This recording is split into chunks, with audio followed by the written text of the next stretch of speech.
What's up, ladies and gentlemen? Omni-sensei here with What if AZULA found a Chad boyfriend? AU Avatar, The Last Airbender. Part 8. If you enjoy this type of content, please gracefully strike the like button. Subscribe to the channel if you haven't already done so. Remember to check out the original story linked in the description. Without further ado, let's get into the legend of the man who tamed AZULA.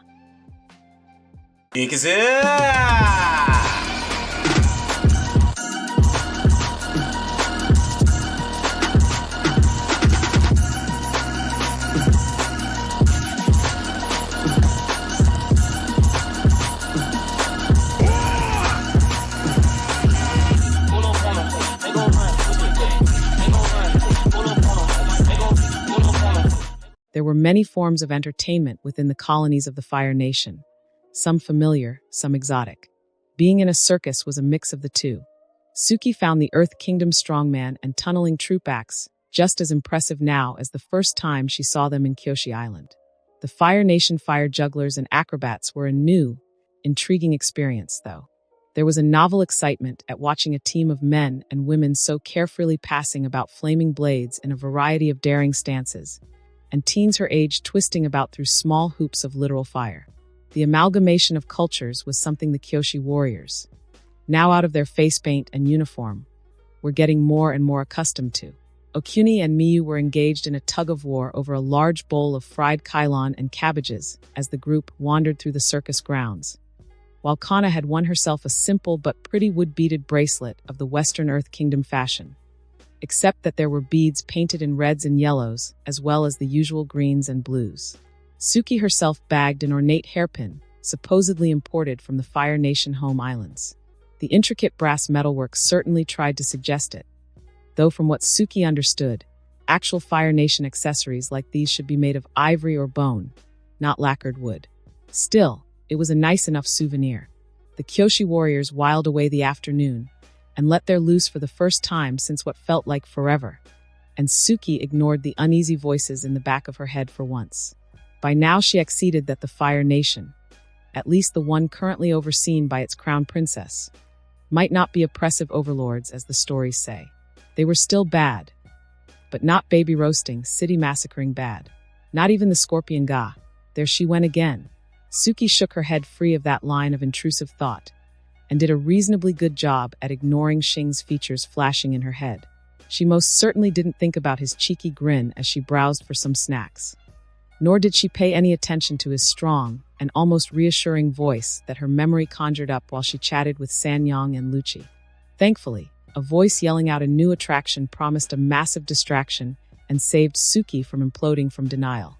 A fearsome animal show, supposedly, filled with not only creatures of the Earth Kingdom, but exotic ones from the Fire Nation and beyond. Judging from the growls and grunts coming from behind the large tent, Suki was gratefully intrigued by the notion. The circus master was good at his job, stretching the show with various acts like plate spinners and acrobats, slowly leading the growing crowd towards the main event until the tent was positively cramped with eager spectators. The girls found some of the acts questionable, like the Tigardillo riders and costumed platypus bears expertly balancing on large balls. Lucci was particularly affronted, considering she was an avid lover of all things cute and fluffy. Even Rose behind the front seats, Suki could make out the slight deadness in the eyes of the beasts. Deadness that the crowd in general either didn't notice or didn't care to. Eventually, after stringing them along for so long, the circus master finally unveiled his biggest star. Ladies and gentlemen, now for something truly special. A noble beast so magnificent and rare, it hasn't been seen by human eyes in generations. I give you, the winged buffalo. The curtains rose, and the Kyoshi warriors joined in the gasps of the spectators, though for an altogether different reason. Sanyong turned to Suki with a shocked stare. Isn't that? Suki squinted, and through the gaudy paint and costume, she saw the familiar, if weary and hurt, eyes of the Avatar's air bison. There was no mistaking it, especially when Appa gave a low growl as he trotted into the center of the ring. Appa was here, clad in chains. The Avatar's air bison, supposedly as close a companion as the Water Tribe siblings. What did that mean for Aang's condition? Amused laughter rose around them as Appa milled about idly, but the Kyoshi warriors were already rising up from their seats as they recovered from their shock. They pushed their way through just as the trainer lost his temper and conjured a flaming whip. "Up, you insolent cow," he demanded, his fire whip lashing out. "No," Suki cried as she forced her way to the front, clearing the way for Miyu to vault over her and use her empty snack bowl to foul up the whip from getting anywhere close to an agitated Appa. The crowd grew silent as they watched the girls rush out to form a protective ring around the air bison. Thankfully, Appa seemed to recognize them, or at least understood their friendly intentions, and settled for crouching behind the loose half-ring of 6 unarmed Kyoshi warriors. "Huh, what is the meaning of this?" Suki glared at the trainer as he cracked his whip. "How did you get Appa?" The circus master stepped in, drawing the eyes of the crowd as he spoke. "Who's Appa?" "He's my friend's air bison," Suki answered, just catching herself from using the word. "Don't be foolish," he replied with a condescension that made Suki really want to snuff with a fist into his face. "I acquired him from daring hunters who braved the dash. Quit it." Suki then turned back to the air bison, extending an open palm. "Appa, come here. Come on." The giant 6-legged fluffball growled softly as he crawled over to the Kyoshi warrior, and then nuzzled its massive, damp nose against her hand. Suki then turned back to the circus master with a glare. "That's my friend's air bison, and you kidnapped him. Enough of this nonsense." The trainer's whip lashed out, but even seemingly unarmed the warriors were more than ready for the attack. Suki tossed out her hairpin, striking the man's wrist, and aborting the bended fire whip to get anywhere close to the others. Then Kana rushed out, her wooden beaded bracelet wrapped around her knuckles to serve as an improvised knuckle duster. The trainer stared in surprise for all of 2 seconds before she landed a solid hook across his face with a solid crack. Hearing the crowd murmuring, the circus master quickly raised his hands placatingly. Now, I didn't know that beast was your friend's pet. The hunters I bought him from said they captured it after much effort." "Lies. It's the truth. I really didn't know." Suki was about to demand more information when movement came in from the flanks. The Kyoshi warriors tensed up as Fire Nation guards made their appearance, looking about as confused as the rest of the spectators. "Oh good, the law," the circus master said before jabbing a finger at Suki's way. "Apprehend them, officers. They assaulted my staff and are threatening to steal my attraction." The squad leader looked at him for a moment with a flash of annoyance, and then turned to the girls in the same manner.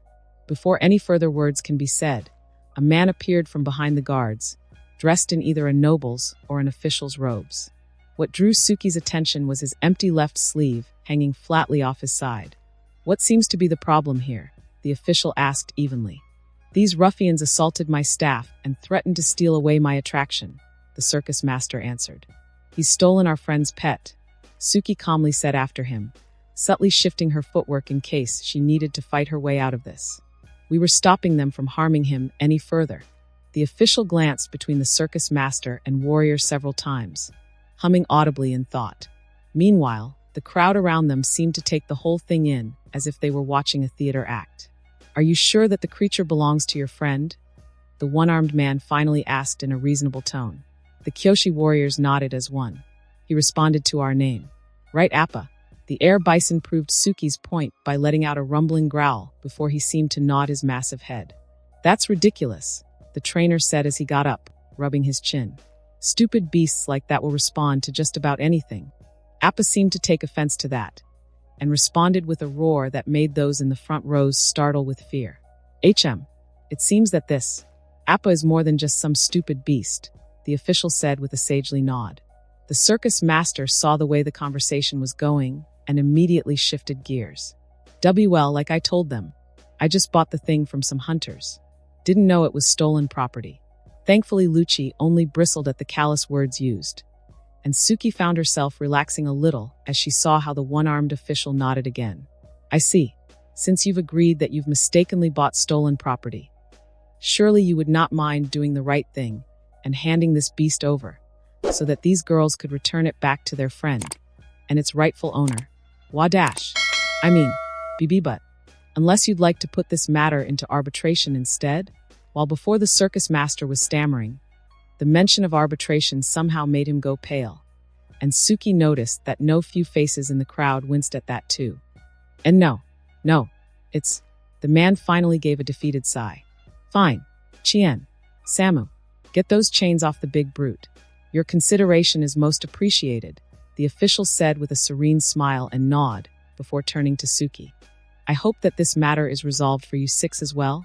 The girls looked at each other for a moment before they nodded their agreement. It's settled. Thanks, Day, Colonial Overseer of Her Highness Crown Princess AZULA's Colonial Department. The Overseer bowed formally, putting his sole fist in front of him as a salute. Overseer Day would be enough. That elicited a ripple of gasps and muttering from everyone, the circus master and the trainer included. Welp, it's a good thing we didn't step on any toes on the way here, Okuni commented under her breath. Two men freed Appa from his shackles and costume, and the air bison was more than happy to express his thanks by walking up to the intrigued colonial overseer and then giving him an almost literal full-body lick. Quite impressive. Now, if you six young ladies would please follow me? I have some questions pertaining to your friend and his pet. Ah shit. Day smirked as he saw the relief playing across the girls' faces once they realized he was only using the whole questioning shtick as an excuse to get them out of the circus grounds. Now, the Crown Princess has extended her welcome to the Kyoshi warriors. But might I suggest you go through official channels in the future when you encounter contentious issues? The plainly dressed girls barely hid their surprise, while Day expertly hid his own smug satisfaction at a correct guess. He recognized the air bison, of course. As colonial overseer, he had access to classified intel on people of interest. And the Avatar and his companions, human and beast alike, ranked rather highly on that list. And considering that, among other things, the girls had fallen into combat stances that would put most local guards to shame, associating them to the near-legendary warriors was a matter of a highly educated guess. So, what happens now? Their leader, Suki, asked. Now, I suggest you return your friend's pet to him. Surprisingly, her face fell at that. We don't exactly know where he would be right now. The princess did say that these Kyoshi warriors were encountered escorting refugees, and up until now the various colonies and towns had tracked their movements, which suggested that they really did have no contact with the Avatar in the southeast all this while. Were they actually not here as informants for him? Intriguing and amusing.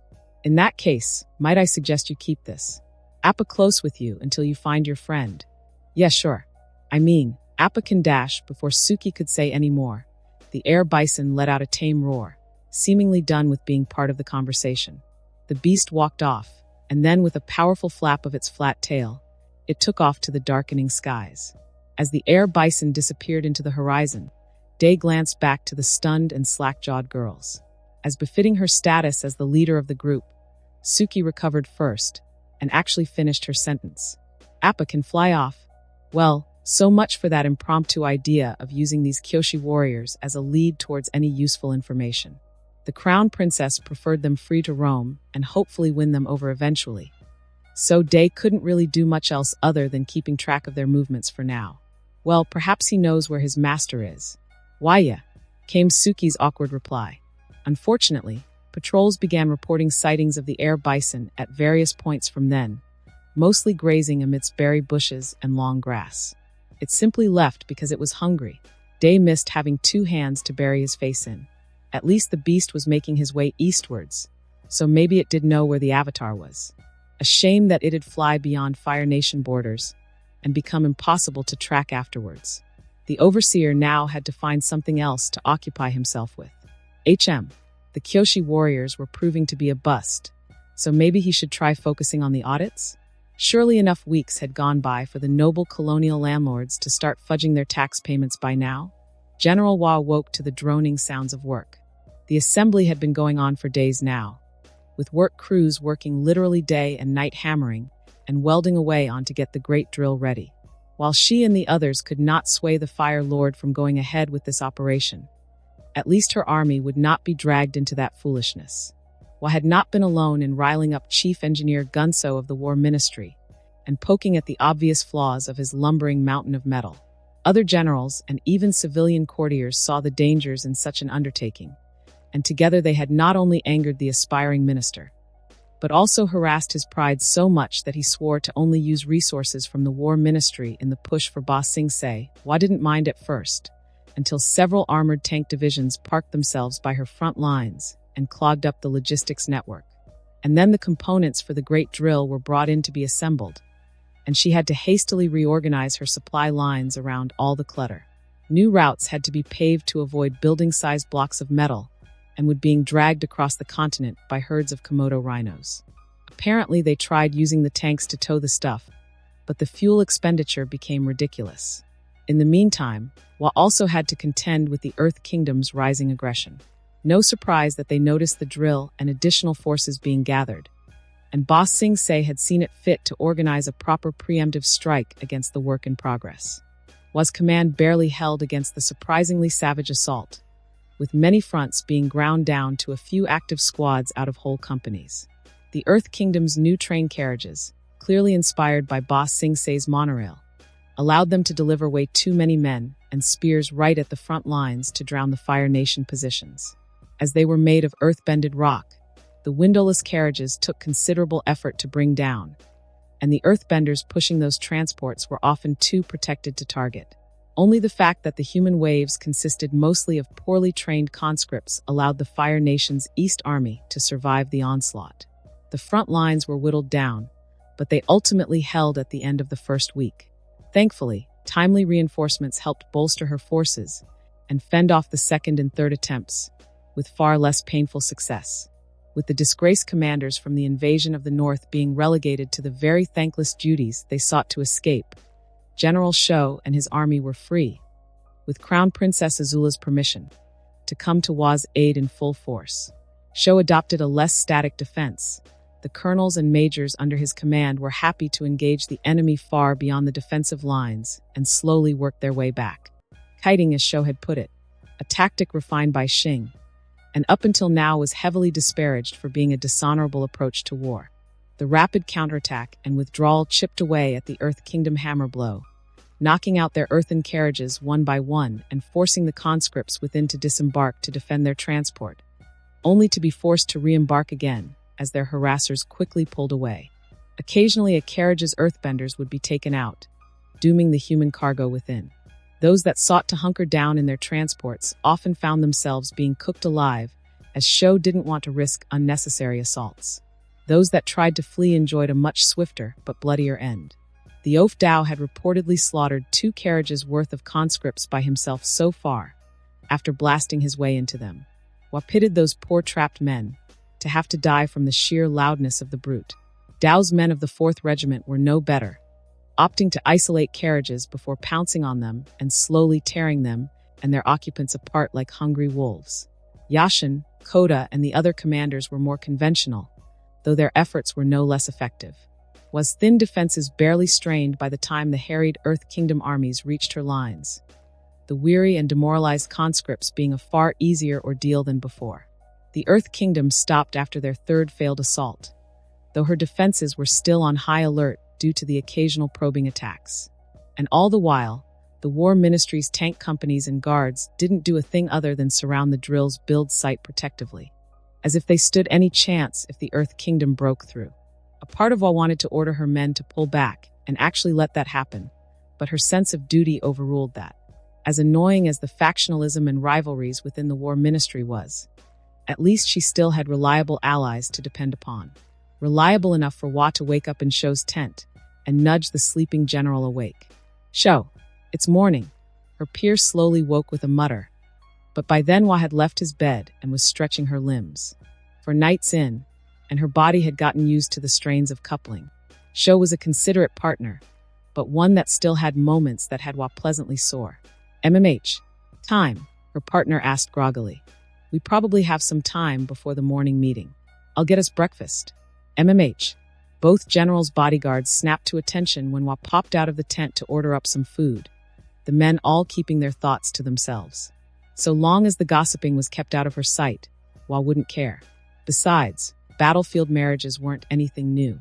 It had surprised her when Shou proposed, but Wa didn't have to mull over the offer for too long before accepting.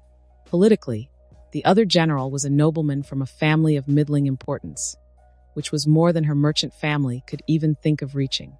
Besides, a union of generals of, hopefully, some renown was looked upon favorably in the upper classes. enough so that both could consider retiring soon to raise a family and nurture a martial dynasty. Technically, Wa could immediately return to the home islands for that if she wanted to, but after decades of plays and songs romanticizing couples marrying on the front just to die together in the name of the Fire Nation, just considering to return home was already frowned upon heavily, as if it was some great act of cowardice, which unsurprisingly saw a sharp drop in battlefield marriages and a spike in unofficial dalliances. Personally, Wa found Shou's quiet competence to be reassuring and highly welcome. Plus, he was easy enough on the eyes. That he didn't mind her seniority was nice too, and he was highly satisfying in bed.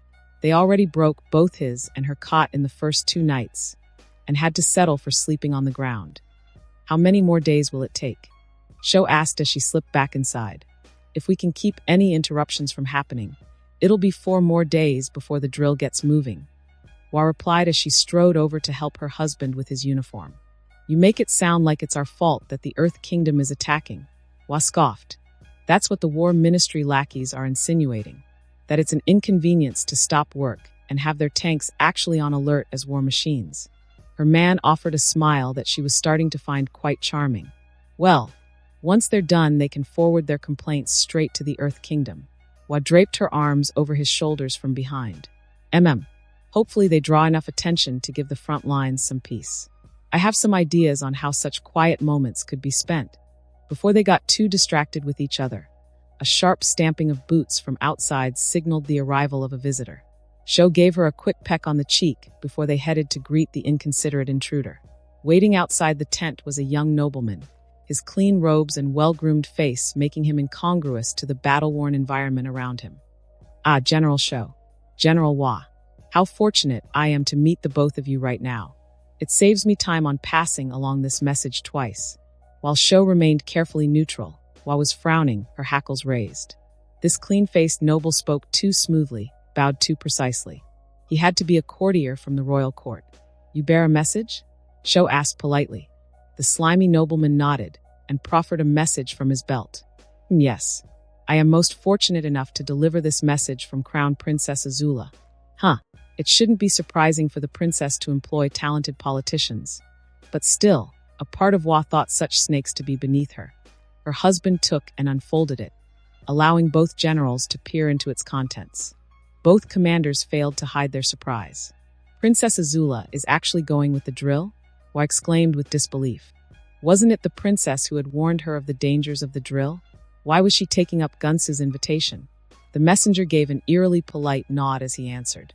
Indeed, Her Highness has deemed the endeavor worthy of her attention. Of course, she has summoned her regiment here. Just as a precaution. Precaution? His eyes almost lazily scanned from side to side. Almost, because Wa saw the keen awareness in them as he subtly checked his peripheral vision. If we may take this conversation someplace more discreet, Shou welcomed the noble into the tent, and Wa found herself carefully studying the man. This was no mere smooth-talking courtier. She should have expected that from the princess servants. We are free from prying ears here, Shou reassured. As free as any place in the front lines can be. At least, Yes. The noble gave another nod, and then shed his facade of simpering politeness. His voice became firmer and more solid as he got straight to the point. I'm sure that you both understand the undesirable result the War Ministry's wasteful project will achieve. As disturbed as she was by the sudden change, Wa nodded along with her husband. As much as the Crown Princess disagrees with the extravagant waste, Her Highness also understands that some of the invested resources might be salvaged, namely the War Ministry's lower staff. That sounded about right for her character. Princess AZULA was not one to squander human resources. So she's going along as an excuse? Wa guessed, earning the man's nod. Her 11th will serve as her escort. In the meantime, Her Highness has asked for a force ready to mount a rapid rescue operation. Discreetly. Understood. Both generals replied in unison. It shouldn't be too hard to form a task force for that. Maybe mask it as a rapid response group to bolster the lines. In the meantime, continue doing your duty. Know that the Crown Princess is not ignorant of the ordeal your armies are enduring for the sake of the War Ministry's inane competition. So there is no real chance of success for the Great Drill. The nobleman gave a predatory smirk. Not with their current resources. Not with Her Highness' disapproval. Was eyebrows shot up at the implication and shared a look with Sho, who seemed utterly unperturbed by the words. As if sensing her worry, the man shook his head. As you both are held in esteem by Her Highness, I am allowed to inform you that Colonel Xing of the 11th has, speculated that the Avatar would be at the walls of Ba Sing Se to welcome the drill. Oh, Xing and his divinations. That more or less sealed the drill's fate then. What little intelligence we have of the Avatar's movements does nothing to discredit that. So Her Highness is preparing to soften the consequences of failure. Sho gave a salute, and Hua followed along. Crown Princess AZULA will find the North and East armies quick to respond when she summons for us. Losing Appa had significantly shortened Aang's temper, and Sokka wisely toned down his quips. Even after leaving the desert, even with his bright smile returning, there was a fragility behind the Avatar's eyes that threatened to snap at the wrong pressure. Sokka didn't know if it was better for Aang to consider the air bison to be dead, rather than worrying over possible fate Appa could be in right now. Katara's calming influence could only do so much, especially with Toph's spiky whip balancing it out. At least the blind earthbender kept aside her tough love approach and was happy to settle for a more easygoing attitude, which left all the hard adulting to Sokka. Map duty. Sokka, because Toph was blind and Katara was busy trying to stop Aang from being unbalanced. Foraging? Same thing, plus the trio were often training their bending. He'd complain about not being able to hone his own combat skills, or having time to properly pine for you. But Sokka sucked it up as the oldest and the brains of the group. It didn't help that his work was not appreciated. Are you sure there's no other choice? His sister asked as they neared the thin, twisting trail towards the Serpent's Pass. Sokka was about to reiterate his point, but then the party, sans Toph, saw an Earth Kingdom vessel floating past them towards the other end of the East Lake. Without hesitation, Aang flew over to the ship, and then returned back with news of an alternative route. Momo's chirp only served to accentuate Katara's unimpressed glare. How was Sokka supposed to know about Full Moon Bay? It wasn't his fault it wasn't on the map, for crying out loud. Sokka hated adulting. It took another couple of days before they managed to find the well-hidden entrance, literally built into the mountainside. The Earth Kingdom guards were stern-faced and highly unemotive when they saw Aang, which was weird considering that he was the Avatar and all. Maybe they were very professional with their job. I can't believe how many people's lives have been uprooted by the Fire Nation. Sokka almost rolled his eyes at that, but Toph beat him to it with her usual snark. Yeah, what a surprise that people are fleeing from a marching army. I know that. Katara snapped defensively and then scanned across the packed cove filled with tents and displaced families. Looking at all this puts things more into perspective. So many innocent and helpless lives. Sokka heard the slight waver in his sister's voice, and he too remembered the devastation in Agna Kele, the bodies littered across its snowy streets, or floating down its waterways. And that was only from a besieged city. How many villages and towns had emptied out to fill this hidden cove, and there were barely enough soldiers around to protect them. Imagining the carnage that would follow if the Fire Nation managed to make it here. Well, let's figure out how to get us into one of those boats, Toph said, oblivious or uncaring about the discomfort settling on the siblings and even Aang. It was in the long and exasperating queue that Sokka found out about Avatar impersonators trying to fool their way into Ba Sing Se. For a bunch of imposters, their costumes were surprisingly on point. One even had a decent staff glider thing that Aang has. Still, their presence made entry into the ferries nigh impossible, if not for Toph proving the power her family name had. Just showing her seal earned the whole gang passes to board the ferry. Sure, it meant having to pretend to be her servant, which she exploited rather well when she felt like it. But ultimately it got them that much closer to Ba Sing Se. Ultimately, they enjoyed a rather relaxing boat trip, with Toph's seal once again securing them much comfier quarters than what the other refugees had. Unfortunately, for every good came a bad, and the bad during the ferry ride was Aang and Katara bumping into another group of youths. Sokka did not like the cold confidence Jet exuded. It reminded him too much of Zhao. There was something about the straw-chewing guy that just screamed untrustworthy and loony to him. His friends weren't so bad, but that they followed Jet was bad enough. And strangely enough, Toph agreed. The blind earthbender was far more direct about her aversion too, preferring to stay in her cabin or wander the ferry than joining Aang and Katara with Jet's group. Sokka tried to give the guy a chance, and looked out for his sister because that kind of charisma was just trouble, and joined in. We were part of a resistance group, Jet said somberly when Katara excitedly asked about their background. But we had to disband and move on after we were betrayed. While Katara sympathized, Sokka noticed how the shorty Smellerby hung along to Jet's every word, while the lanky but quieter Longshot, cool name, admittedly, remained reserved in a way that suggested some sort of disagreement. The rest had given up and went their own ways after that, and with only the three of us left, we thought we'd try to start afresh in Ba Sing Se. Maybe they'll have a place for fighters like us, you know? What kind of fighting did you do? Sokka tried inquiring, but Jet and his friends never gave a straight answer. Longshot never answered to start with, but he's the quiet type, so he gets an understandable pass. The kind that scares the Fire Nation. The kind that will do whatever it takes to fully liberate the Earth Kingdom. Scare the Fire Nation? Has the guy met the Scorpion Dragon yet? Again, Sokka got a bad feeling about it, but he tolerated Jet's presence throughout the short journey. Unfortunately, Jet proposed to join up with the gang, offering his trio's aid in Aang's quest to look for Appa.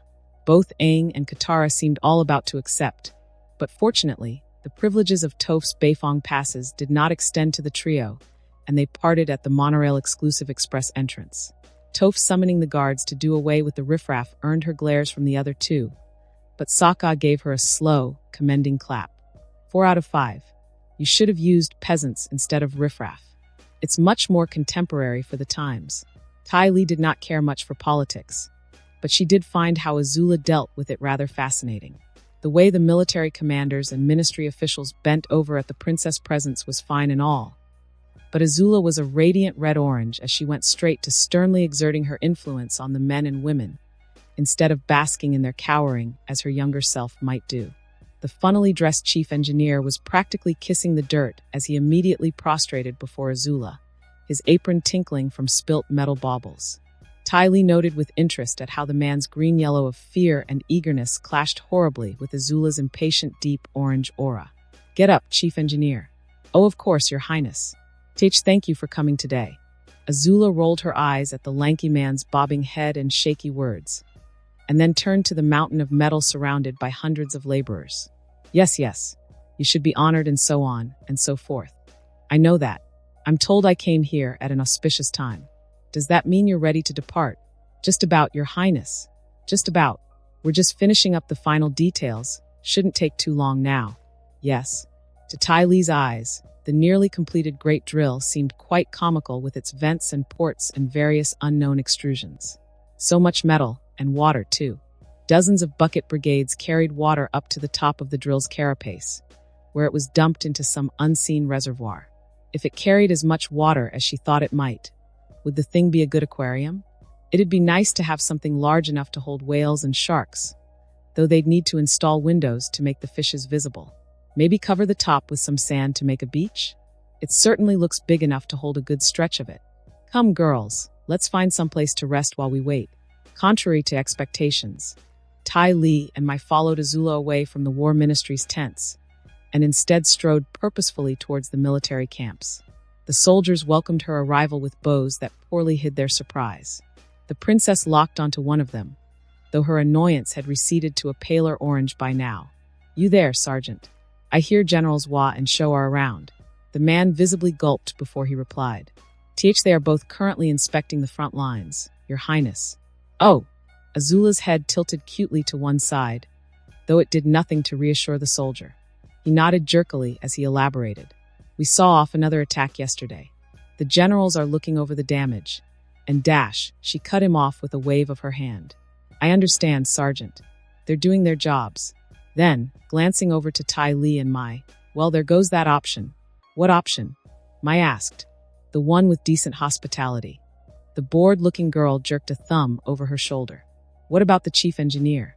AZULA scoffed at that, and the orange annoyance flared up around her. Please, I'm sure even you don't want to tolerate the man stammering and simpering so early. Point. Besides, I prefer reliable warriors over those tinkerers, AZULA added, a little louder to make sure that the soldiers behind her heard it. At least they're too busy doing a good job to be annoying. That got the reliable warriors to straighten a little, and the sergeant cleared his throat before speaking with a bit more confidence. If you'd like, Your Highness, we can have a tent prepared for you. Mai rolled her eyes, but AZULA nodded with satisfaction. Excellent. They were led to a tent that had just had its occupants kicked out. But rather than resentment, Ty Lee saw how the evicted soldiers saluted sharply, proudly. Hosting the crown princess was a prestigious thing, then. Pardon the smell, Your Highness, the sergeant apologized. But again AZULA cut it off with a wave of her hand while her quartet of bodyguards casually scanned the interior. I've been on campaign before, Sergeant. This is far from an uncomfortable environment. Ty Lee nodded along to her friend's assessment. Yup, smells better than the circus back areas. That's for sure. Mai groaned, but otherwise kept silent. Should I get you and your friends some refreshments, Your Highness? No need. We'll be heading off soon, assuming Gunso can keep his timing auspicious. The princess then flashed a disarming smirk. And besides, it'd be wrong to use the provisions of you and your fellows. I understand how important a good meal and drink is after a hard fight. Can't have some unfortunate warrior miss out on his fair share, just because some guests nipped off some of the good stuff. Mai coughed at the unsubtle manipulation, while Ty Lee's eyes went wide as she saw her friend win the sergeant over instead of just intimidating him into obedience. I would appreciate it if we could have some discretion, though. Some quiet before I have to deal with the robes of the war ministry. Of course, Your Highness, he said, but otherwise bowed himself out of the tent, two of AZULA's bodyguards following after him to stand guard outside. From outside, the sergeant was far less courteous in bellowing his orders. Right, Masa, Byung, go see if anyone's got an ETA on when the generals are coming back. You lot, keep a cordon around the tent. Everyone else, back to your post. Anyone comes seeking the princess, unless it's because the drill's ready, tell M to piss off. She's wasting plenty of time, as is already. AZULA's grin faded as she regarded her friends. What? I'm still not used to your new you, Mai said bluntly, and the princess shrugged. I've learned that fear has its uses, but it isn't the only good option.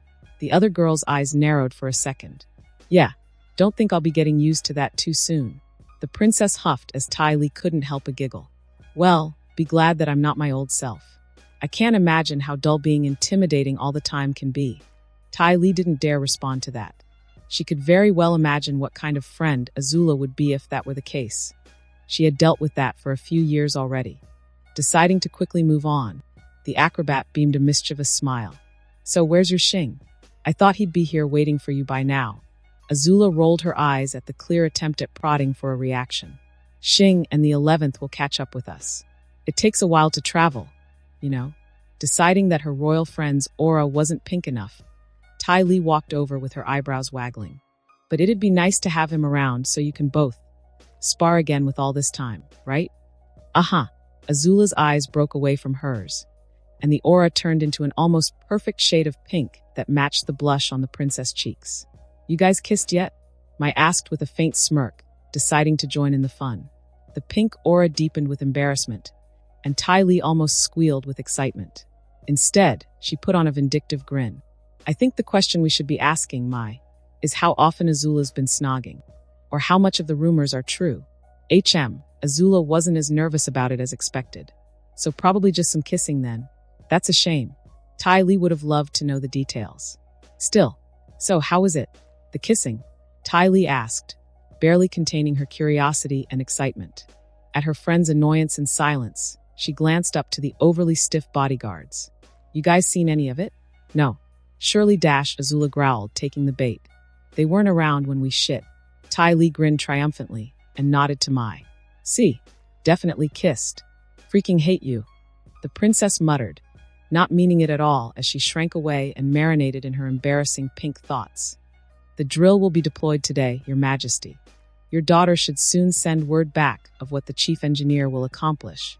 General Bujing kept his silence as the courtier bought by Chief Engineer Gunso played the role of sycophant excellently. Despite his misgivings about recent events, the old general was aware enough about the changes around him to not lose his post. He understood the importance of trying to break the Earth Kingdom to bring an end to the long war. But the desperate methods offered by the rival aspirants of the war ministry were too reckless. Yet the Fire Lord, perhaps wishing to cement his place in history and regain some face after the fiasco in the North Pole, had agreed to the latest idea of using an oversized drill to breach the impenetrable city. Worse, a number of Bujing's colleagues within the War Council had compromised themselves and went along with the plan, which then cascaded down to the other high generals like Bujing, who wisely kept his protests shut. Everyone knew of Fire Lord Ozai's impulsive temper. "How long until we will receive reports?" the ruler of the Fire Nation asked from behind his screen of flames. The courtier bowed low, but Bujing caught his smirk.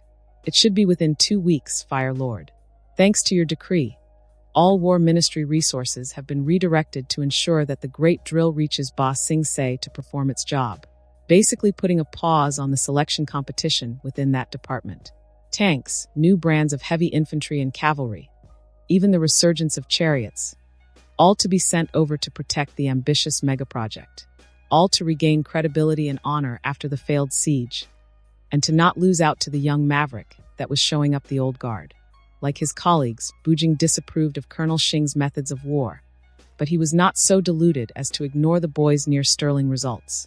The unorthodox tactics, often weaponizing some form of cowardly and dishonorable attack or trick, went against the core of Fire Nation military doctrine of proving their superiority by facing the enemy head-on. But the victories were hard to ignore. That the young princess took to the young dragon's disreputable but effective methods was disappointing but understandable. She was too young to understand the nuances of honor, and chose to prove her worthiness as an heir by prioritizing results. Bujing respected that of her, approved of her work as colonial minister even. But the fact remains that Crown Princess AZULA needed a more moderating voice to counteract Xing's radical thinking with some common sense. Hopefully, with recent incidents, Prince Iroh would prove to be that voice of reason. Still, princess aside, it was even more disappointing that many of Bujing's peers felt threatened by the young colonel, enough to feel competitive about it. Despite the boy's eccentricities, he still served the Fire Nation and remained generally humble about it. After all, how many men would do as he did, and omit his participation in stopping Zhao's idiocy instead of using it to gain more acclaim? How many glory-hungry commanders would abuse the princess' royal patronage to assign themselves choice battlefields, instead of accepting her orders to deal with the chores of pacification and being held in reserve like the young dragon did? Bujing did not like the young colonel, but he did not see him as an enemy that needed to be put down either. In that, he and Shainu were in agreement. The other high general was probably the one who teetered the most on indifference when it came to Xing, probably because Shainu could relate to the boy as a commoner rising through the ranks. Along with 2 other high generals, they formed the new minority that tried to temper the Fire Lord's recent decisions in chasing glory. Like right now, Fire Lord, Shainu voiced carefully, perhaps some precaution should be taken in the event of the Earth Kingdom reacting in unexpected ways. Beyond the tanks, we will be committing and proven resources for the drill. I'm sure the Crown Princess has her Fire Lancers ready to defend her, but it might be prudent to at least have several regiments from the Eastern Front to serve as a reserve. The simpering courtier rose up and grinned too haughtily. "Nonsense, High General. Chief Engineer Gunso had already promised to conduct the operation without any deployed army elements. It would be dishonorable to go back on his word." No, it wasn't, Bujing thought with a frown. At this point, it'd be admitting his mistake and proving that his claims were far from what he had bragged about in court. Disgraceful and disappointing, yes, but far from dishonorable. Besides, what better way to prove the War Ministry's other new innovations and inventions? The Earth Kingdom might have their war trains, but I'm sure it would please everyone in court to show them which realm holds the mastery over innovation and industry.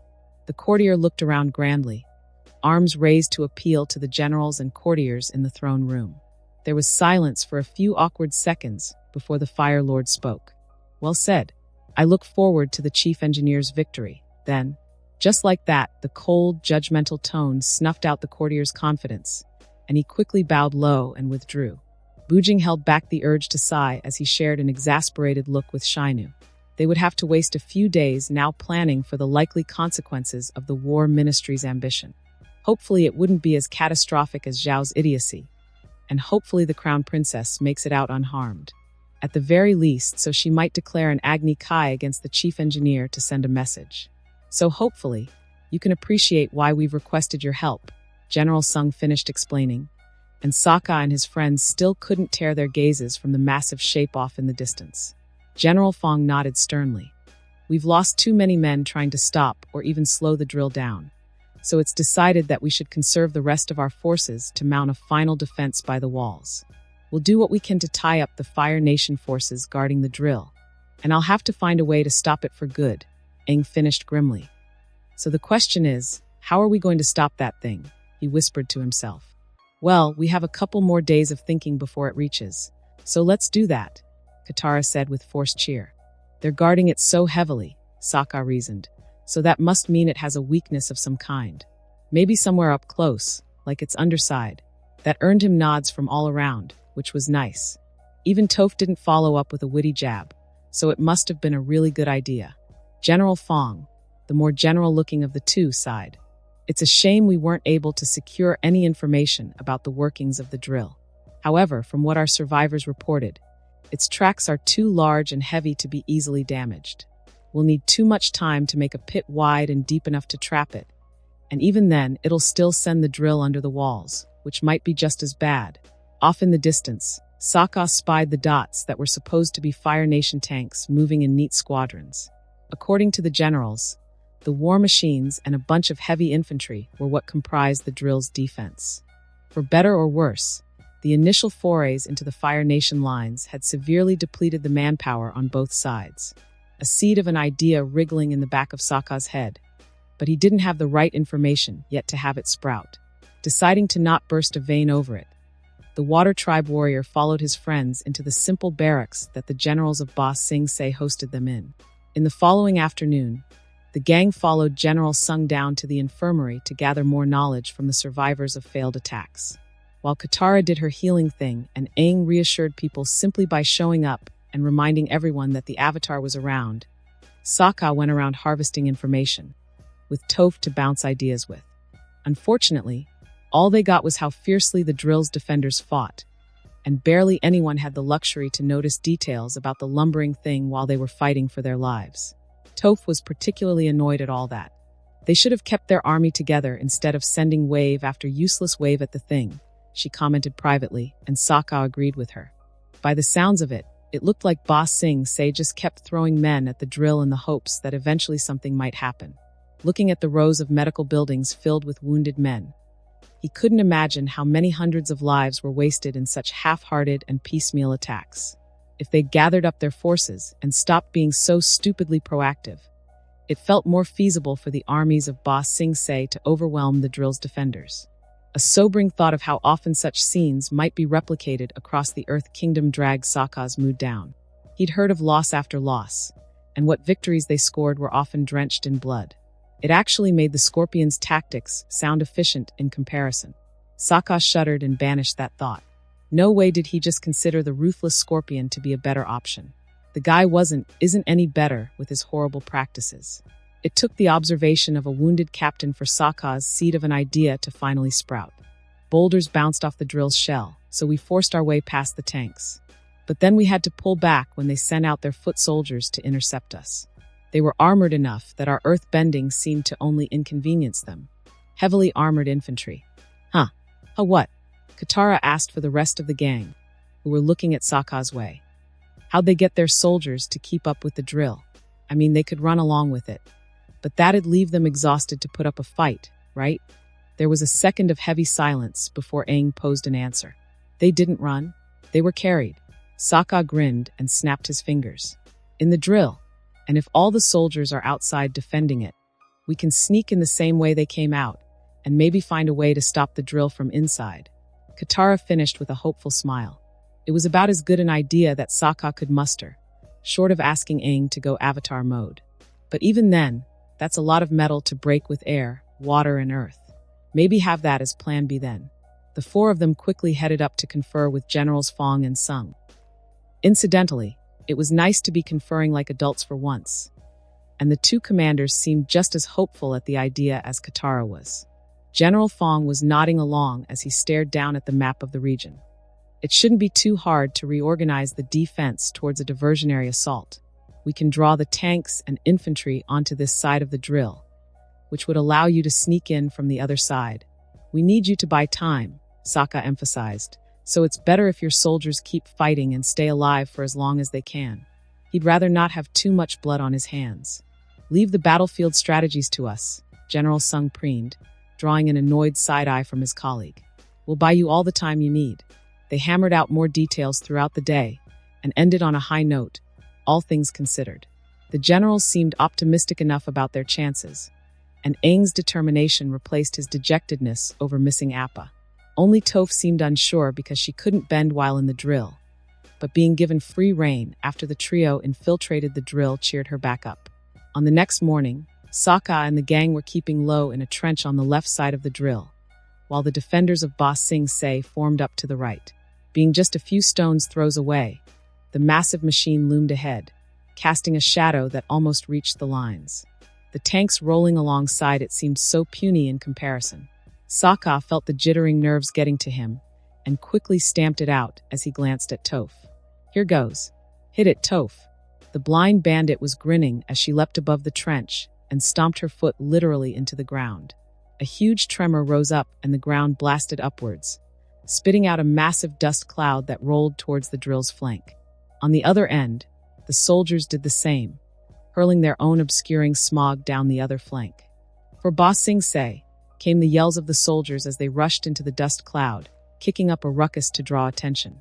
At the same time, Toph led the gang and a squad of non-bending soldiers with her. The troops were assigned at the insistence of General Fong, and carried pouches of blasting jelly with them to hopefully make sabotaging easier. Stay close and listen to what I say, the young earthbender ordered, and then took off in a light jog. Their advance was quick and unimpeded. Judging from the muted clamor coming from a distance, the distraction was doing its job. Sokka almost froze and stumbled when an intrusive thought wondered how many men he'd sent to their deaths. This whole thing was his idea, after all. Hold up. Thankfully, Toph suddenly halted and everyone did the same. Katara immediately brought her hands towards her water flask. What's wrong? Tanks up ahead. They're going past us. Looks like they're heading for the fight on the other side. She paused for a few seconds before nodding. They're gone. Let's go. With another stomp to blast out another blinding cloud, Toph led them ever closer towards the drill. Sokka saw the silhouette of massive tracks after a few minutes, and he heard the soldiers beside him mutter in awe at the sheer scale of the whole thing. Hurry up. I feel footsteps further up ahead. Right, no time for sightseeing, the sergeant said, and quietly urged his men along. There's ramps or stairs or something. Whatever it is, I'm getting a lot of movement, but slowly petering out. They passed between two massive sets of tracks, but Sokka practically skidded to a halt when he looked up at the metal ceiling above him. Hey guys, he called out, and ignored Toph's annoyed, sightless glare as he pointed up at a small hatch. I think the service entrance is safer. That got the earthbender to hold her tongue, and the sergeant gave an approving nod. Good idea. Less chance of running into armed trouble, and we're likely to find the more fragile things to break. Toph raised them up, and Katara broke the hatch open by freezing its hinges off. You sure you want to stay down here? Aang asked just to be sure, and Toph nodded. No way am I getting in that metal monster. I can't bend in there. All right, stay safe. Sokka nodded along, and remembered that she couldn't see, so he didn't give her a thumbs up. Have fun then. I will. The diversionary attack was going well, all things considered. Captain Baigu made sure to keep the dust cloud topped up as his men darted in and out of the heavy cover to engage the enemy. With limited vision, fighting became a chaotic and risky affair, especially with the chance of Fire Nation tanks suddenly appearing out of nowhere to run you over. Still, the reduction in the enemy's range more than made up for that risk, allowing the Ba Sing southeast defenders to close in and disable isolated vehicles. The reduced vision also made the tank drivers slow down, though they also seemed to be seeking each other out to form a defensive line. Onwards, men. Let's get these invaders off our lands. With a stomp of his foot, the captain channeled his chi into the earth, sending a column of rocks shooting up underneath the tank's hull and lifting it a few inches the ground, just enough to immobilize it. Other earthbenders and spearmen quickly surrounded it and began to fill any openings they could find with spear tips and earthen projectiles. The tank's occupants were killed, but it came at the cost of 4 wounded and 1 dead as the firebenders put up a fight to the very end. The same scene repeated throughout the dust cloud. About 5 soldiers of Ba Sing Se were killed by flames or tracks for every tank they took down. Facing off against the Fire Nation's heavy infantry went much better at almost 2-for-1, but it was still an unbearable rate of attrition. These firebenders wore bulky armor that bounced off the usual rocky spikes and rocks hurled at it. They looked like human turtle ducks, and Baigu would have laughed if not for how frustratingly effective the armor was. Silhouetted to his side, the captain saw 4 of these heavy infantry square off against 3 times their number of earthbenders. They stumbled and rocked about from the earthbenders' barrage, but otherwise were still capable of literally returning fire. One eventually died to a lucky spike that shattered his faceplate. Another incinerated 3 earthbenders before a column of dirt tripped him, and spearmen slipped behind him to jam his spear into his neck, and the last 2 fought back to back, reaping a fearsome toll before they were crushed and buried. They had engaged 13 earthbenders. 6 earthbenders walked out of that fight, but 3 had to be sent back due to their injuries. Still, despite the poor exchange rate, the captain felt confident that his men could at least last for a while longer. He had to remind himself that every tank shattered, every firebender killed here, was one less to slow the Avatar down from disabling the drill. Every life expended here was one less to threaten his home. For some reason, the fighting eventually sputtered out mere minutes after it began. Baigu knew something was wrong, but his instincts couldn't tell him what exactly he had to worry about.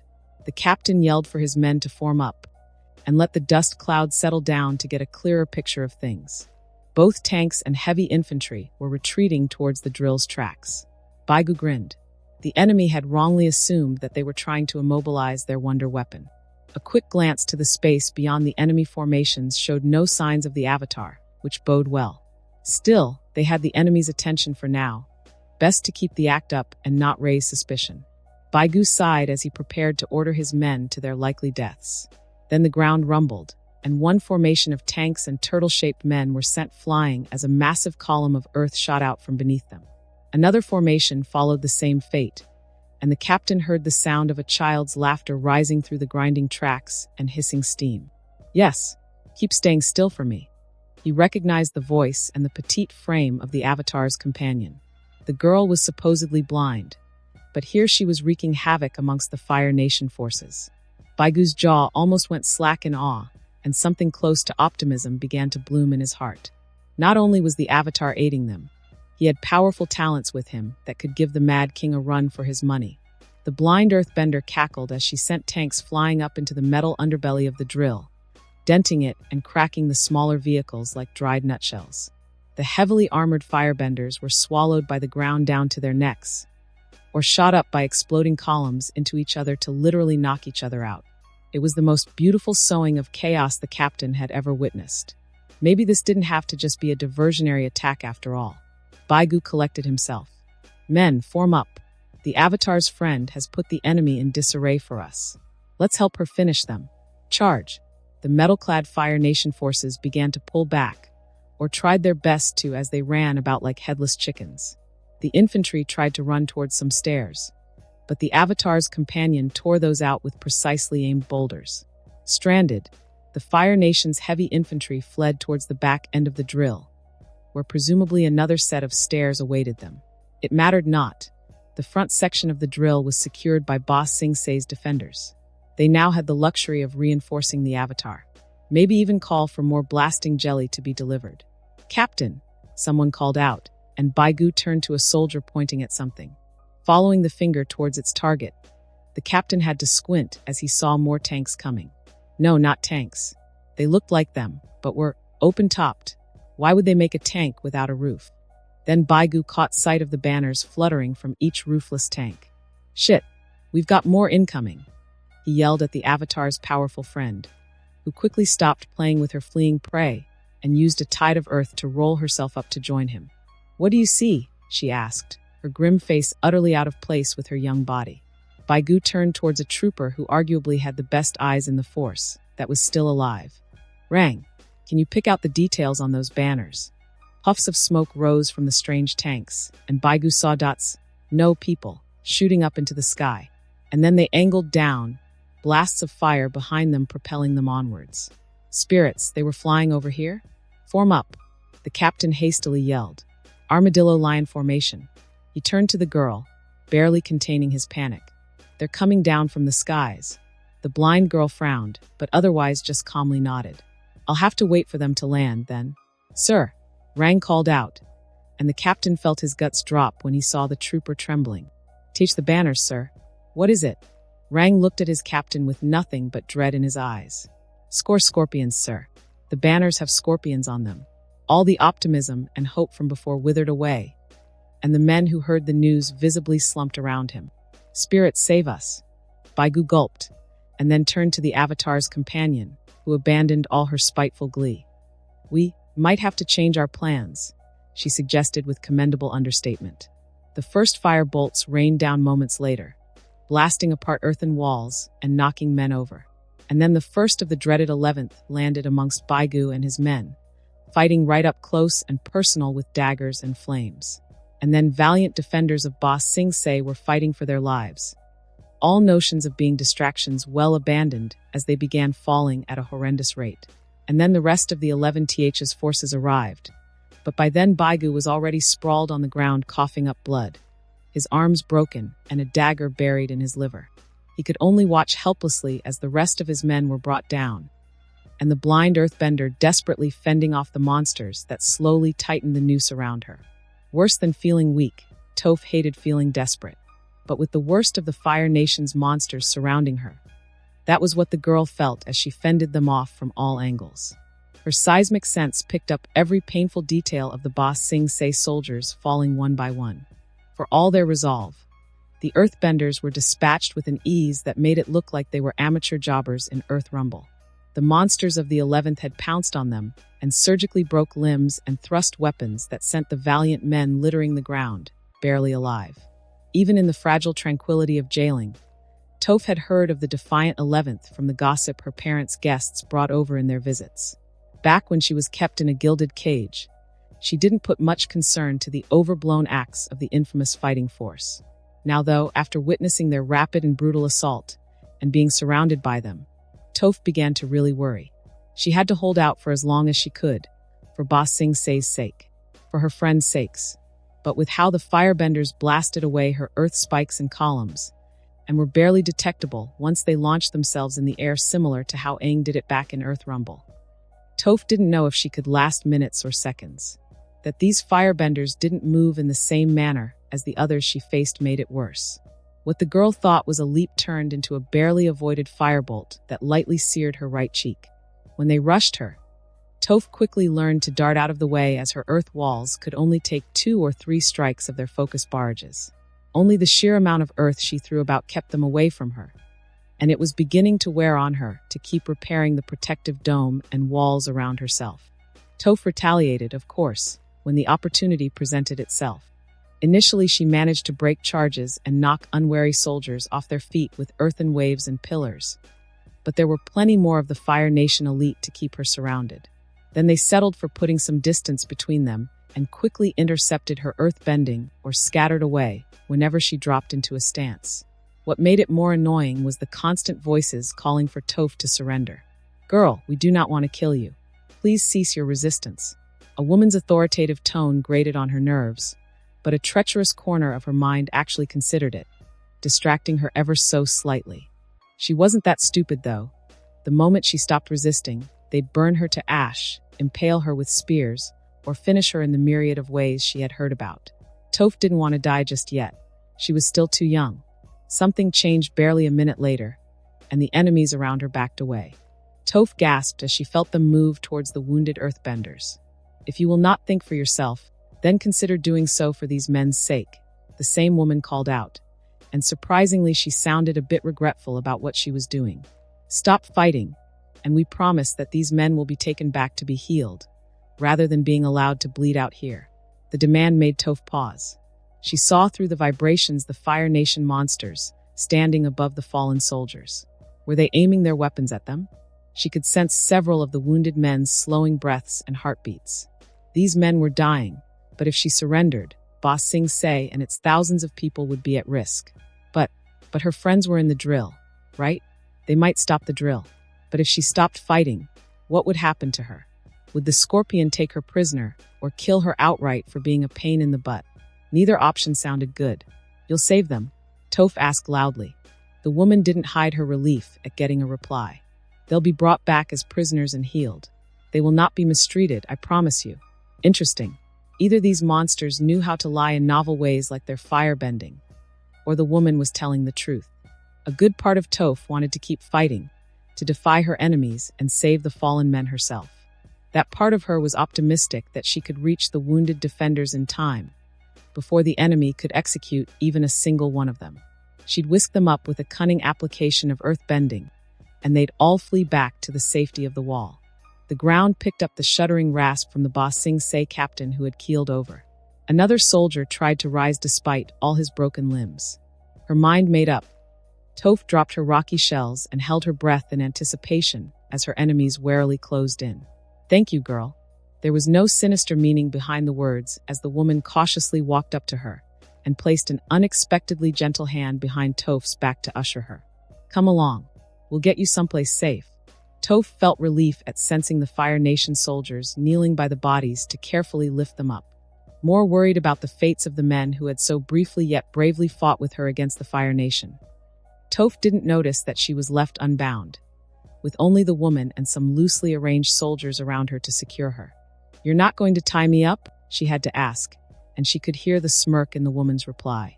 We asked for your cessation of hostilities, not your surrender. Huh. Don't worry, we'll keep our word. The men we've taken prisoner will be taken care of. Not in the dark innuendo way. By the way, you're not taking me prisoner too? Nope, the woman replied, popping the P at the end. You're technically not a soldier, so taking you prisoner is going to be a headache for us, especially Xing and Mosey, she said with a chuckle, as if that explained everything. Besides, you're the Avatar's companion, right? Can't have that sort of terror chasing us. So do us a favor and just stay quiet for now, all right? Whether the drill breaks or does its job, I'd prefer it if we part ways peacefully. Well, peacefully enough. Toph remained speechless as she let herself be led towards one of the lighter tanks of the dreaded 11th, her confused mind struggling to find the angle they were aiming at. They paused in their walk for a soldier to run up and deliver a report. Captain Ping, the healers are on the way. Toph felt the woman, Captain Ping, smile from how the muscles of her feet shifted. Good. So, while we wait, you want some tea or something? I think we have rice cakes too. Wandering through the labyrinth of the drill's inner workings made Sokka appreciate the vast advantage of Fire Nation engineering. The group was surrounded by endless tangles of pipes and gauges, and somehow there was enough light leaking in from cleverly angled vents to give the tunnels a reddish tint. Not to mention how comfortable the air was around here. Somehow it wasn't as humid and sweltering here as Sokka thought it would be. The soldiers bravely protected Aang, keeping their blades and spears in front and behind him, Katara and Sokka. Sergeant Ko carried himself not unlike a water tribe warrior, which Sokka respected. For all their sneaking about, they managed to come across a few engineers who were busy looking at their clipboards and the gauges, occasionally rapping on a pipe with their knuckles. The ambush was quiet enough, with Aang simply slamming them into the pipes with a powerful gust of wind and knocking them out. Sokka approved of his friend's move. Trying to capture and interrogate one might risk him yelling and alerting the Fire Nation to their presence. Conveniently, each engineer carried schematics to the gargantuan machine, complete with labels for the pipe networks. Interestingly, there were several water lines that were intended to carry broken up dirt out the back of the drill. Convenient escape routes, if anything. Other pipes were not so useful for the saboteurs, carrying water to boilers or steam to exhaust vents. Once more Sokka was awed at the sheer scale of the Fire Nation siege engine, but urgency kept him from reeling too much and forgetting about why they were here. It looks like the drill is made up of two main structures. There's the inner mechanism, where we are now, and the outer shell. The inner part and the outer part are connected by these braces. If we cut through them, the entire thing will collapse. Good to know, the sergeant grunted. We should have enough blasting jelly to deal with them. Aang and I can help as well, with water blades, Katara added. Their morale bolstered by a solid plan. The group navigated towards the nearest brace. They quickened their pace, could tell if trouble was headed towards or away from them. They legged it even faster, all but abandoning stealth. It might have been a mistake, because on the next fork in the corridors, they ran into trouble. Sokka almost broke his face, slamming into the swordsman in front of him, who had skidded to a halt. As he nursed his nose, He heard gasps from Katara as well as the soldiers around him. Sokka peered past the shoulder in front of him and saw a lone figure, smaller than the usual Fire Nation grunt and armored in red with a face veiled by mail. "Ah, there you are."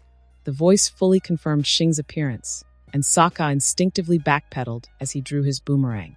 "You." Aang seemed more angry than afraid, which was good for him, though it wasn't good for the current situation. There wasn't much space to dodge fireballs or fire breaths here. "The Scorpion," the sergeant in front of Sokka muttered, his hands visibly tightening around his sword to control the slight trembles. Said Scorpion gave a nod in acknowledgement. "I take it you're headed out to compromise the braces." "You're not going to stop us," the Avatar declared, lowering his glider staff hostilely at Shing. "I'm not." White fire sprang to life in Shing's hands, and he took a casual step forward. Sokka heard a gulp from Ko before the man looked over his shoulders to Aang. "Avatar, find another way through. We'll slow him down." Katara was immediately aghast at that idea. "What? No." She slipped into her bending stance and drew out a blob of water. "Aang is right. You're not going to stop us." Strangely, Shing's fires flickered out, and he didn't seem too concerned as his chain-covered face regarded the sergeant. "Brave man. I hope Boss Sing Se awards commendations for such courage." From around the corner, 4 more Fire Nation soldiers appeared, all attired in a similar fashion to Shing. Sokka did a quick glance behind, and found another 4 blocking their retreat. "If I might ask for your weapons to be lowered?" Katara answered the Scorpion with a defiant shout, lashing out with her water whip with all the ferocity of a porcupine. To the gang's horror, a good portion of it burst into a cloud of steam that harmlessly washed across the Scorpion's head. "How dash!" Aang acted immediately after, putting his body through a quick spin that sent out a strong gust of wind. Shing flicked a hand, and the torrent crashed against a wall of white fire, which melted some of the metalwork around it. With flame and wind dissipating, the Scorpion laconically raised a hand. "Secure them." His soldiers surged into action, and the brave soldiers of Boss Sing Se yelled defiantly as they charged out to meet them. Aang quickly blasted a few Fire Nation men off their feet with his gusts of air, disrupting the oncoming rush a little. Behind them, Katara turned the remains of her water whip into a spear of ice that spun down the corridor, though Shing's soldiers simply shattered it into droplets with their fire bending. The firebenders crashed into non-bending infantry, and despite being outnumbered, their savagery saw them almost literally run down the saboteurs. Sokka saw 2 men in green being tackled to the ground by a lone firebender who propelled himself with bursts of fire. Another spearman had his weapon burnt through before another blast of flame sent him denting the wall behind him. Sokka danced away from another firebender, evading fists that trailed smoke before the air in his lungs was blasted out by a kick he didn't see coming at all. "Sokka." Katara's concern was nice, but she was facing her own problems. Shing's firebenders were keeping their distance from her, happy to whittle away at her water whip, even as she drew in steam from broken pipes to maintain her water whip's integrity. Judging by how short her blob of water was getting with each pass, the waterbender was slowly but surely losing.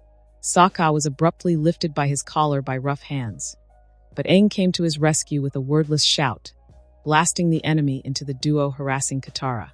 The 3 opponents fell in a crash of armor and limbs, though that still left 6 of them, Shing included, to deal with. 6 against 5. Sokka almost gaped as he saw the battered bodies of the soldiers joining him, several with limbs bent at wrong angles. Sergeant Ko was still standing, somehow, despite most of his armored suit blasted away and his body trembling from simply trying to stay up. Aang didn't waste any more time and opened with another powerful blast of air that sent Sokka down to his knees, but also forced the firebenders to brace themselves. It left them open to the Avatar flying in with his staff, knocking 3 men down instantly with lightning-fast jabs. Shing intercepted the next blow, catching the end of the glider staff, and causing Aang to grunt and jolt from the sudden stop. "Could you reconsider?" "No," the airbender retorted angrily, a surge of wind knocking the Scorpion back a few steps before the staff lanced out again. Once more Shing caught the weapon, but this time he yanked on it hard, pulling a surprised Aang towards his waiting knee. "Oof dash! Aang!" Sokka and his sister cried out with concern and the beginnings of despair, as Shing grabbed their friend by the neck and slowly lifted him up. By now, the rest of the Boss Sing Se soldiers were down on the ground, and Katara and Sokka were surrounded by armored firebenders. Xing lifted Aang up for a second, and then flung him back towards the Water Tribe's siblings with something approaching dismissive contempt. Now, before you break into a fight again, could you at least wait for a moment to listen to me? Why should we bother? Sokka asked defiantly. It's all going to be stupid bragging anyway. Xing's head tilted in amusement at that. Not really. He looked around, nodding to his soldiers that were picking themselves up. All good there, Yen? Koshi. Nothing broken, sir, came one annoyed reply. Good, the Scorpion said, nodding. Secure these prisoners, and some of you keep the corridors clear. The gang tensed as the armored monsters around them suddenly dispersed down the corridors with the wounded soldiers, seemingly leaving them and Xing alone. Now, as I was saying, what do you want with us? Aang cut in. Xing let out a sigh, and then removed his helmet. A show of trust? Or was he going to break into a self-aggrandizing monologue? Sokka swore he'd hurl his boomerang if it was the latter. The Fire Nation boy's smirk further pushed him towards that decision. I just wanted to tell you that there's a better route than trying to compromise the braces. What? Xing shrugged at Sokka, and then nodded down at some pouches dropped by the saboteurs. I see you got blasting jelly with you. So you better be careful or we'll all go up with a bang, Sokka threatened futilely, judging from the Scorpion's grin. I don't think I'll have to worry about that. Anyway, he looked about for a moment, and then casually walked towards a conical-ended pipe and spoke into it. This is Colonel Xing of Princess AZULA's Fire Lancers. It startled not only Sokka, but Aang and Katara too at how sharp Xing suddenly sounded. Yet his eyes still held light amusement. I've found some saboteurs in my area, Front Sector 24, Deck 3. My men have captured some of them. The saboteurs are carrying blasting jelly, and I suspect the avatars among them. There was a second's pause before a hurried reply came through the pipes. Sokka recognized it as the Gunso guy. Blasting jelly? Affirmative. Looks like they wanted to head for the braces, but decided to turn back. Xing looked at the walls around him, and then gave the trio a light shrug. Any idea why? Another pause, and this time the reply came back with a more definite tin of panic. They must be heading for the drill's rotary systems. You have to stop them, Colonel. The Scorpion broke out into a victorious grin for a second, and then put on his serious voice again. And where's that? Just one deck below you, Sector 14. If you're lucky, they didn't use the service ladder just down the right of the fork. Hurry. What about your men, Chief Engineer? They're too far down the wrong end to intercept. It'll take too long. Hurry, Colonel. Annoyingly, Xing waggled his eyebrows before speaking again. Can I have the Crown Princess confirmation? The pipes let out a curse, but a girl's voice quickly drowned after it. As the War Ministry's security is clearly not enough, you have free reign, Xing. Thank you, my princess, the boy replied with a grin. Sokka thought he heard some sputtering on the other end, but otherwise silence followed. Xing stepped away from the cone-ended pipe and nodded down the corridor. I'll give you, say, a couple of minutes head start before I start getting distracted by noises on the other end for a while more, and then finally come down to chase after you. Aang asked the question all three very confused teens were wondering. Why are you helping us? Xing gave a nonchalant shrug. Our goals happened to run parallel for the moment. He bent down to one wounded soldier and plucked his pouches of blasting jelly. And now you'll owe me another one. Another one? He looked up to flash a smug smirk. The moon and ocean spirits? We could just tell everyone you helped us. Even the Fire Nation. Xing nodded at the fact. You could. But that'd mean I'll cancel any and all future peaceful encounters with you and your friends. Yeah, as if we'll need or even want your help anymore, Katara scoffed. His smirk appeared again. Well, the Avatar will need a firebending master, no? One that might even have useful information about the Fire Nation. Aang and Katara froze at that, but Sokka was frowning hard at the Scorpion. Why are you doing this, really? There was something really off here. You could have captured or even killed us by now, Sokka pondered aloud, ignoring his sister and Aang's glares. True. Xing stopped himself for a second, and then exhaled aloud. Let's just say that I have someone else I need to stop, like with Zhao. Except I probably need you alive, Avatar, to limit the mess somewhat. Before any of the stunned gang could muster a response, Xing began walking down the corridor, the one without the service ladder, juggling the pouches in his hands. Now I suggest you three hurry up. I can only investigate so many mysterious explosions before I come running down to the all-important rotary systems. Reminded of their objective, they reluctantly watched the firebender leave, and then hurried down the other corridor, finding the ladder. Dull whumps of explosions echoed their way as they climbed down. It didn't take long from there to reach the rotary systems, a massive set of engines powered by furnaces and boilers that spun the drill head, and if Sokka read the schematics right, also powered the tracks on the front section of the drill. Putting a stop to the drill from there was easy enough. Sokka broke off the valves to the pipes leading to the boilers, overloading them while Aang and Katara bended the water in them to burst their metal containers, and at the same time, formed a massive water whip out of them that crashed against the gears and drill shaft to irrevocably break the whole system. Shing appeared just as the shaft was sheared in two, and the whole massive structure shuddered to a jerky halt. "Well done," he complimented with a slow clap. "Exits that way. Don't worry about the soldiers that came with you. I'm sure they'll be able to find their way out amidst all the chaos."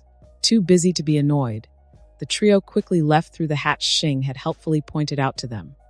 And to their surprise, they found Ko and his men supporting each other as they stumbled out. "The Fire Nation brutes left us to die the moment you broke the drill, and things started shaking," the sergeant said with a pained chuckle. "Damn cowards." Sokka exchanged quiet looks with Aang and Katara, uncertain whether to tell the man about their little meeting with Shing. With the crew of the drill hastily evacuated their crippled machine, the battered group found their return to Boss Sing Se's walls unimpeded. They came across a rather chipper Toph waiting for them, looking a bit dirted but otherwise all right. "Come on, let's get out of here in case the thing decides to explode or something." There was no argument from Aang, though judging by the weary look he gave, the three of them would have to figure out how to discreetly tell Toph about their encounter with Shing rather pleasantly. The defenders of Boss Sing Se did not sally out once the drill broke.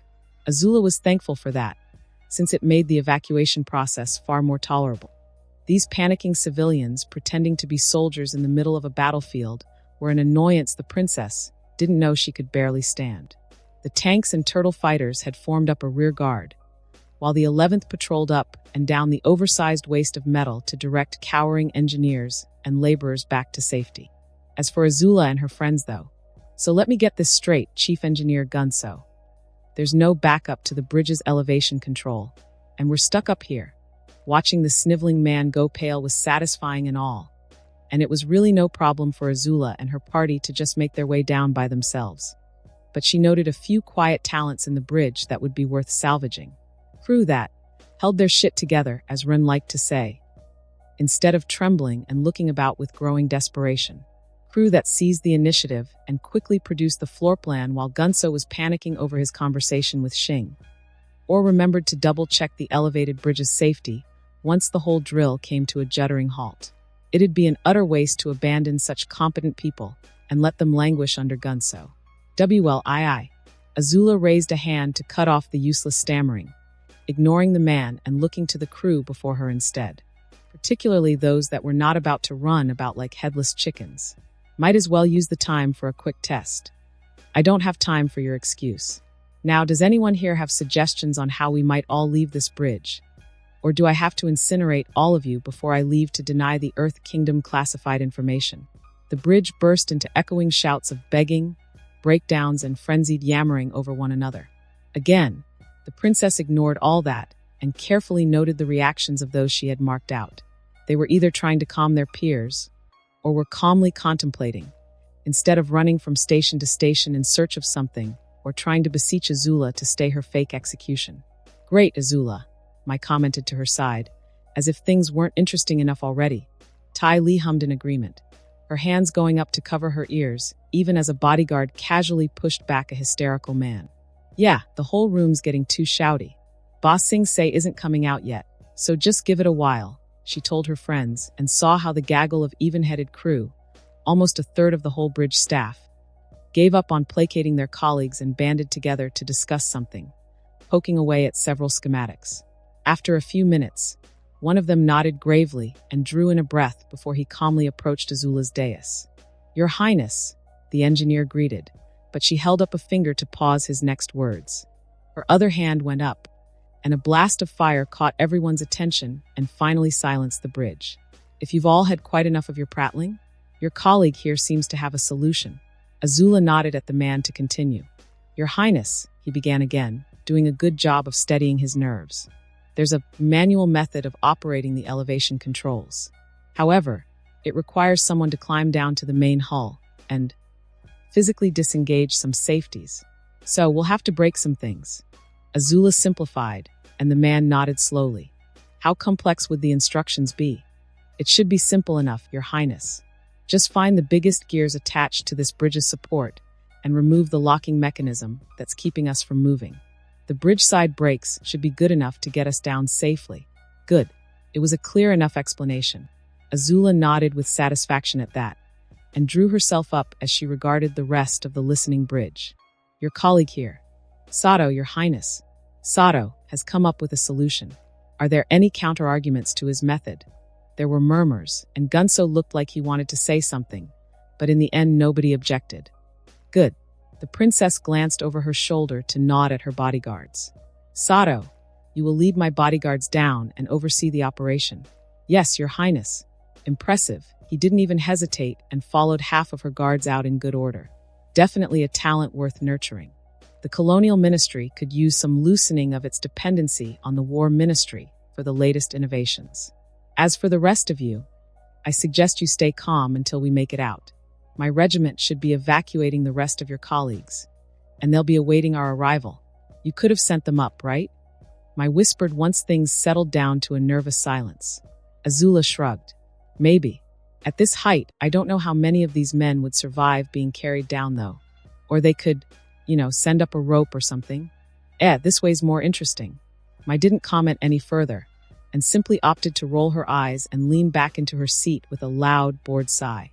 The bridge shook a few minutes later, and then a few of Sato's clique manned their stations, and they began to descend at a fast enough speed to cause worried murmurs to fill the room. Fortunately, they made it down without incident, and AZULA made it a point to make sure that Sato's group were allowed to exit the bridge before she did. She ignored the chief engineer for the rest of the evacuation, leaving him and the remaining crew to their own hurried scampering. They met up with Xing on the way out, the boy waving them over while his own bodyguards were ungently herding people in one direction. We were held up, AZULA said to preempt his query. Literally, Ty Lee giggled. Thankfully, Xing only nodded at that, and easily fell in beside the princess. We don't know how long it'll take until Boss Sing Se finally grows some sense, so I suggest we make some haste, just to be on the safe side. Say it, AZULA screamed internally. Princess, damn tease. Lead the way, Xing. They abandoned the drill in good order, and once more AZULA made sure Sato and his competent peers were marked out from the rest of the rabble. Xing, prepare a hawk. I'll be personally writing my message back to my father. As greatly disappointed as I am in the so-called Great Drill, at least its failure has revealed talent that could do well beyond their current station. Can't have them be punished for their superiors' inadequacies. The colonel gave her an amused look as Gunso simpered and sniveled in the background. Actually, if you'd like, Princess, I was thinking of returning to the palace to petition the Fire Lord. AZULA frowned, not liking the surprise. It's about something I observed while studying Boss Sing Se's walls. I see. The colonel offered a smile that washed away AZULA's annoyance. I could escort your highness back to the home islands, so you might deliver your message straight to your royal father? Hearing Gunso whine was more than enough to weight the princess' decision. That's a brilliant idea, Colonel. When do we move out? Immediately, if you'd like. Lieutenant Colonel Mosey can deal with things here to link up with General Hua and General Shou. We've sent an alert to their armies as soon as the drill was crippled. They should be able to muster a force to reinforce us soon. And with Boss Sing Se still content to let us be, the evacuation should proceed smoothly. Excellent. Hawks were fast, but the messages they sent still had a relay network that lagged the delivery to some degree. Not to mention the time needed to intercept and alter the contents. And Gunso didn't have any access to messenger hawks out here. AZULA might be able to return to the palace with a comfortable lead. Tai Li Mai. She turned to her two friends and bowed in gratitude. Thank you for following me so far. I understand that the journey so far has been middling of interest. Once we return to Zilong, you are free to return to your lives if you so wish. There was a moment of surprised silence before Tai Li broke into a grin. You're not going to get rid of us that easily. I was less obvious about it, revealing a nasty smirk at the trembling chief engineer. I've got to admit, It might be fun watching how things play out. Yeah. Ty Lee suddenly directed a grin and waggling eyebrows at Xing, causing him to actually take a wary step back. Plus, we still have not had the proper time to be introduced to your hot boyfriend. Damn nosy. Shit. How should she respond without having the two of them pouncing on her words? Wait, you weren't captured? Aang exclaimed in the privacy of their simple room on the walls. Toph shrugged her shoulders. Nope. I watched them take care of the soldiers. But they had good tea. You drank their tea? Sokka shouted, as if she had just kicked a puppy. Yeah, it's not poisoned. They drank from the same pot. That got him to sputter out, but Toph could sense Aang's and Katara's wariness. I'm just glad you're all right, the latter said with a sigh. Though I dread to think what that scorpion has planned for us. He said he's stopping another Zhao. Aang muttered, doubt and irritation coloring his voice. Who's Zhao? Toph asked, which then saw Sokka and Katara retelling their previous encounter with Xing, and the enormous idiot that thought killing the moon was a good idea. When it came to the part where Xing killed Zhao, Aang was angry while the siblings were uncomfortably silent. Toph could sort of understand it, having to witness such a brutal execution, though she could also see Aang's insistence at finding a better solution to be stupid, quite frankly. Sokka sighed at the end of it. Really, it'd be nice if he could be an honest villain instead of being so cryptic like this. The Earthbender was about to nod in agreement at that assessment of the confusing foe, but something struck her. Well, the tales I heard from Jailing always said that the Scorpion and his 11th were brutal monsters. But come to think of it, Toph frowned as she rummaged through her memories to be sure about her little revelation. What is it? Well, it's always stories about them terrorizing armies or hunting enemy commanders. But there's not been any actual stories of them doing anything to refugees or villagers. Nothing, Katara asked rhetorically. They force people to abandon their homes. Ignoring Sugar Queen's prickliness, Toph nodded. Yeah, but that's it. People run or surrender when they see them. But that's all you hear about it. I haven't heard anything about the defiant 11th burning villagers in their homes, or sacking towns like the other Fire Nation forces, or dragging along villagers like Earth Kingdom ones. Katara huffed, folding her arms. That doesn't make them any much better. No, it does not, Sokka said slowly, catching on to Toph's point. But it means they stick to fighting on the battlefield. What was it Master Pakka said? The Scorpion keeps to the rules of war. His own rules of war, Toph corrected. It's not like the rest of the Fire Nation follows his example. So, that's why he treats us differently? Because we're not soldiers. Toph wished she had eyes at this moment to see just how scrunched up Aang's face was. I guess so. The captain who held me said it'd be more paperwork if they took me prisoner because of that. It's something, I guess, Katara admitted. But I don't see how that helps us against him. Not yet, her brother chimed in. But maybe the generals can give us some pointers on that. It still doesn't solve the other issue, Aang quickly added, bringing the mood of the whole room down just as things were starting to pick up. Katara sighed. Yeah, if he really is out to stop another madman. Do we help him? And what if the madman's in Ba Sing Se? It might look bad if we help sneak the Scorpion in. Even without sight, Toph could feel Aang's intense gaze briefly fixed on her. And even then, I still don't trust him to behave after that. He might trick us into helping bring down the city. Or something. Yeah, I mean the guy's called the Scorpion. You don't use that name if you're an upstanding citizen, right? Well, it's something else we'll have to worry about, Katara concluded with another sigh. For now, we'll meet with General Sung and General Fong and ask them about the Scorpion's rules of war thing. And then we can continue looking for Appa and meet with the Earth King about the eclipse. Of course, Aang nodded eagerly to that suggestion. Good idea. Suki half regretted her decision, but the exhilarating rush of wind against her face more or less evened it out. After liberating Appa, the Kyoshi warriors had altogether assumed that the air bison would fly off to find the Avatar. What happened instead was for Appa to track them down instead after days of apparently ravaging fields and orchards. Not wanting to attract further attention from the Fire Nation authorities, Suki and her sisters first guided the air bison out of town, and then decided on helping the Avatar's mount return to his master. It had been a naive thing, in hindsight, but Appa did let them climb atop his back and seemed far from discomfort from the Kyoshi warriors' presence. And so Suki and her friends had the rare opportunity to experience flying on an air bison's back. It was utterly fun, and landing occasionally to rest and eat added a simple charm to the whole journey. The air bison was a bit clingy to the Kyoshi warriors, growling nervously whenever they fanned out to forage or headed towards villages. They quickly settled on a system where 2 warriors would stay back to keep Appa company, while the others searched for food or traded with the locals. It had to be a rotation system, otherwise Lucci, the animal lover of the group, would happily laze with the beast all the time and spoil him. She was also the reason they had to leave behind 2 sisters instead of 1. The time Lucci was left with Appa, the rest of them returned to find the air bison lying contentedly on his back, while the girl cheerily hummed as she used her sword to give his claws a manicure. While initially they were hopping aimlessly from point to point, news spread of the Avatar potentially being sighted either heading to Ba Sing Se or being already there. The Fire Nation was also making another attempt at taking the city. The Kyoshi warriors held tightly onto Appa's fur as Suki urged him towards the great city-state, and displaying an intelligence many would overlook, the air bison seemed to understand the sense of urgency and shot through the air with greater speed than before.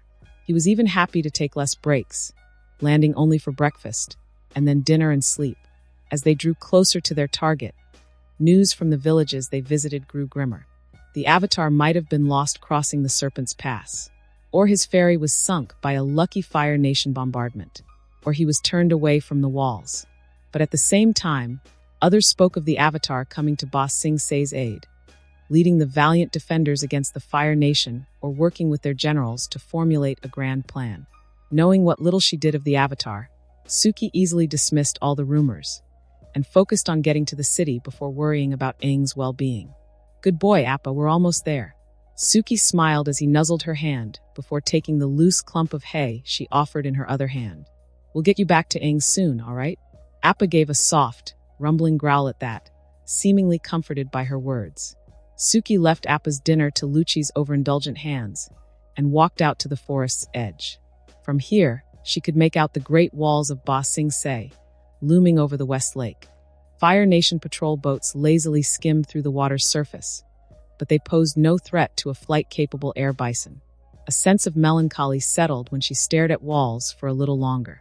Suki let out a soft sigh, pushing back the sorrow of parting that was to come. Appa would be returned to the Avatar, and Suki would learn to treasure the short, carefree time she and her warriors enjoyed while guiding the air bison back. To fly and not care about the petty and ugly things going on beneath them. It was a pleasant illusion, but an illusion nonetheless. "We'll get as much rest as we can tonight. Let's try to make it to the city by tomorrow." They flew above West Lake without incident, soaring too high for the Fire Nation ships to notice. As the sun set and the walls of the impenetrable city grew closer, and Suki saw a massive object crawling towards it like a stiff, drill-headed caterpillar. It must be the Fire Nation's secret weapon then, and at the speed it was going, it'd probably take them another day or 2 to begin assaulting the walls. "Let's get Appa to the Avatar quickly," Suki told the others. "Then after that we'll see what we can do to help in the defense." They clung onto Appa's fur tightly as he dove down, and then suddenly slowed, his head whipping about for some reason. "What is it, Appa?" The air bison gave a confused growl, and then turned towards a particular section of the city and plunged downwards. Suki squinted as she tried to make out what exactly was drawing Appa's attention, but found nothing as he slowed to land in an empty alleyway. "Is the Avatar around here, Appa?" she asked as she and her warriors quickly climbed out and began looking about. The place was uncomfortably quiet for even a back alley. "Did you find Aang here?" "Unfortunately not," came a voice that had the Kyoshi warriors immediately falling back with their weapons drawn. Suki saw a man dressed in a high-ranking official's or noble's robes stepping out of the shadows, with what seemed like an ivory whistle in hand. "What is the meaning of this?" she immediately asked, even as Appa gave a roar and rose up on his hind legs. The man's smile was anything but comforting. "Just a welcome to Ba Sing Se." And then his whole body moved, as if flipping a heavy board over. And then Suki and her Kyoshi warriors felt the ground disappear beneath them, and they fell into the waiting maw of darkness. AZULA did not expect the return to Zilong, and then the home islands to be quite as fast as they had just gone through. With only a lone carrier tank, Xing drove her 2 friends, and their combined bodyguards back with a speed that was almost nauseating. Ty Lee, of course, was fine with it with her whole circus training, but pretty much everyone except for her and Xing were just about ready to throw themselves overboard to void their stomachs. They made it to Zilong in half the usual time thanks to the reckless driving, and the tank's engine all but melted by the time Xing was done feeding his white flames into it. But still, it served as additional proof of Xing's firebending prowess. The same thing happened to the ship they chartered. Xing went down to the engines to speed things up, and had to be chased out because the sudden speed was putting an uncomfortable strain on the hull, never mind the combustion system. AZULA didn't know why he was in such a hurry, but considering his track record so far, the princess surmised that it was a time-sensitive matter, whatever it was. Maybe the weakness in the walls would be covered up by Boss Sing Se in time. Maybe it was related to the Avatar's appearance. I'm seizing the initiative, or trying to. We still have time to win Boss Sing Se over to you. Xing's answer was cryptic, but she let it be. He was going to capture the massive city, and that was ultimately all that mattered to the Fire Nation for its crown princess to go along with him. On a more personal level, though, AZULA had some suspicions on his urgency, which likely involved politics. After all, Boss Sing Se was content to leave the drill to be evacuated, so their laconic defense couldn't possibly change up too rapidly. He probably found a way to take the walls and kick down the rival court factions at the same time. If that was the case, then Xing would have her full support. The more positions they cleared up from this debacle, the stronger her position as crown princess would be. The ship docked, again in half the usual time, and Xing was almost fidgeting with hurry as they went through the usual rituals of seeking the Fire Lord's official attention. While Tai Li and Mai took off to enjoy whatever they could of the capital city's markets, AZULA led Xing towards her small wing of the palace, hopefully to get more information out of him for the coming court, but even more hopefully to reap something from the little privacy they could. Unfortunately, certain formalities got in the way, like meeting new hires. AZULA had to leave Xing in a guest room for most of the first day, while she met with new servant spies and life-indebted courtiers. There was one staff meeting, though, that she called her colonel to join her in. Crown Princess AZULA, your servant is most grateful for the opportunity to be of service, despite my advanced age. The old woman was prostrated very cleanly, as if she was an etiquette tutor. Very impressive considering her time in exile. Rise, Lady Sui, and you can ignore the courtesy of groveling in private. Saves both of our time and breath. You're most gracious, Your Highness. Interestingly, Xing was noticeably uncomfortable in Sui's presence, which was strange considering she was here on his recommendation. For her part, the old lady's eyes flickered towards him for a second before returning to stare right before AZULA's feet, as was proper. Sui, I'm not sure if you've met Colonel Xing. We've been acquainted, Xing answered a bit stiffly, and then turned to actually bow at AZULA. If I may be dismissed, Princess. With an eyebrow raised, she threw him a querying look, which he answered with an awkward cough. Lady Sui is discomfort by my presence. Before he could bow his way out of the room, the widow stood straighter to stare at him. Stay, boy. And Xing froze.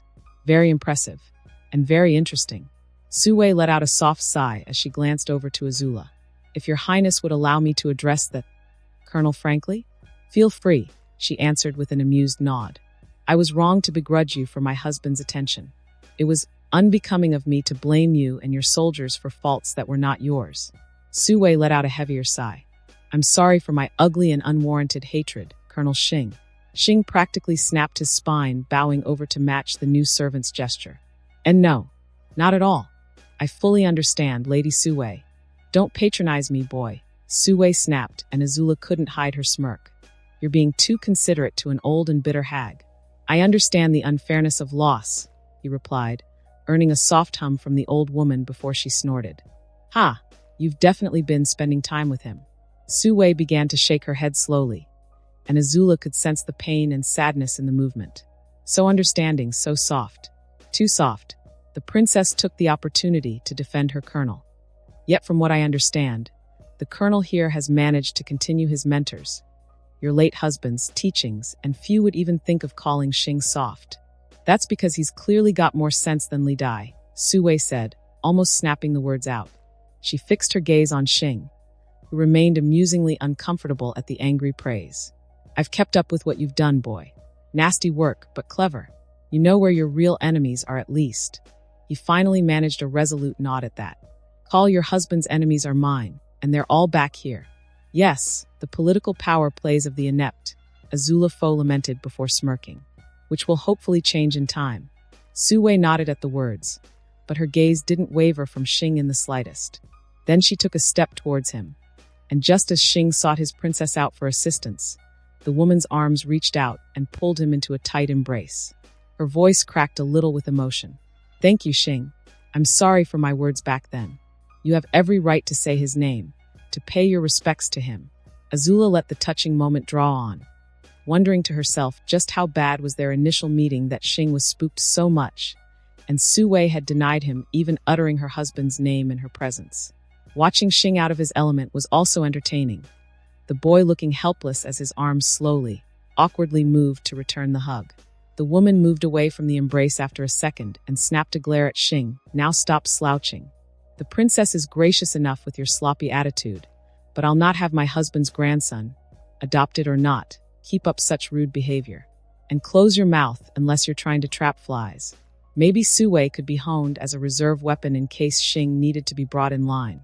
Suwei then turned about with unexpected smoothness and grace to bow before AZULA once more. I apologize for my distraction, Your Highness. It's not an issue.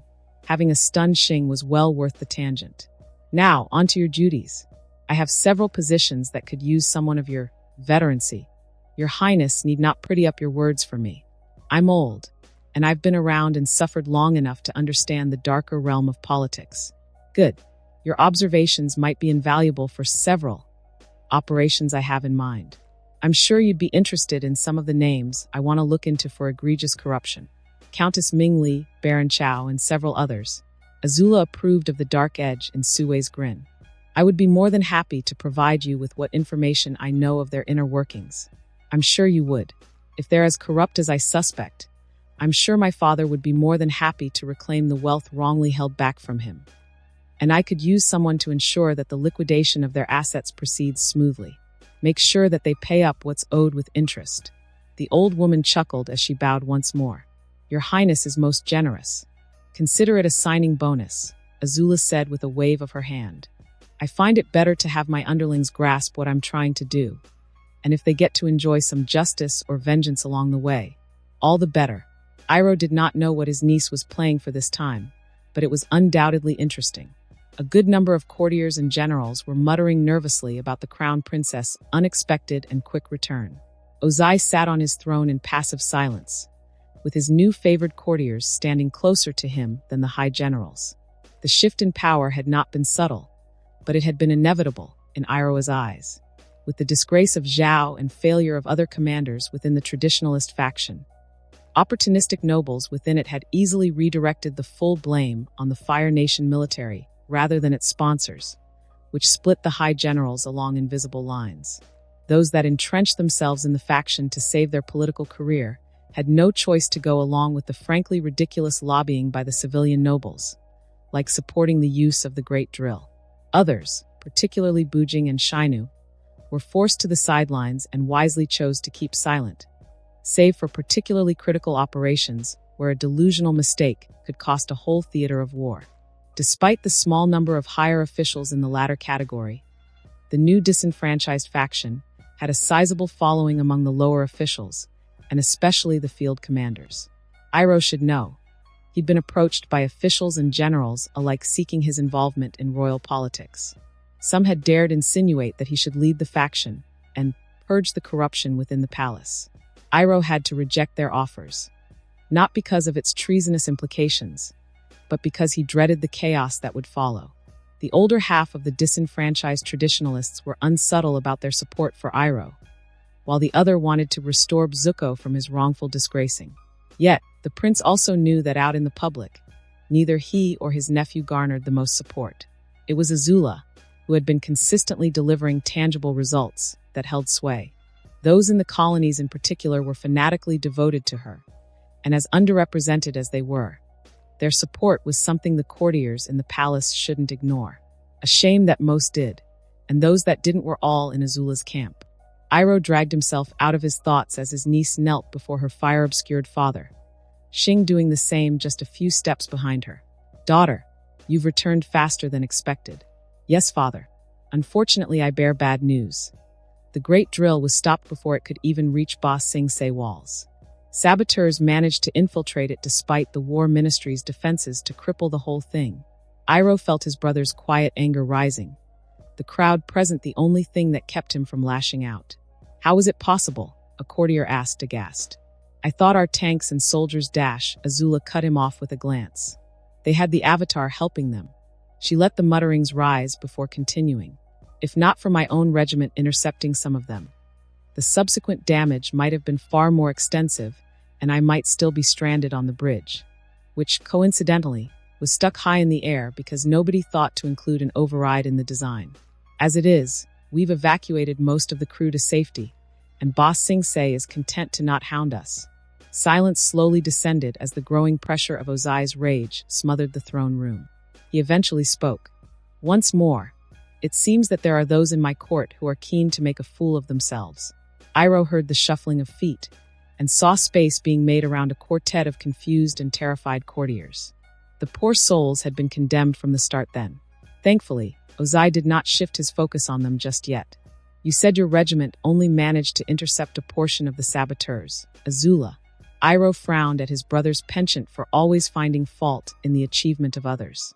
Yes, father. Xing was on board the drill, thankfully, and he managed to scatter the saboteurs as they were about to split up. Unfortunately, the group he ran into were Ba Sing Se soldiers. The Avatar had managed to slip away earlier.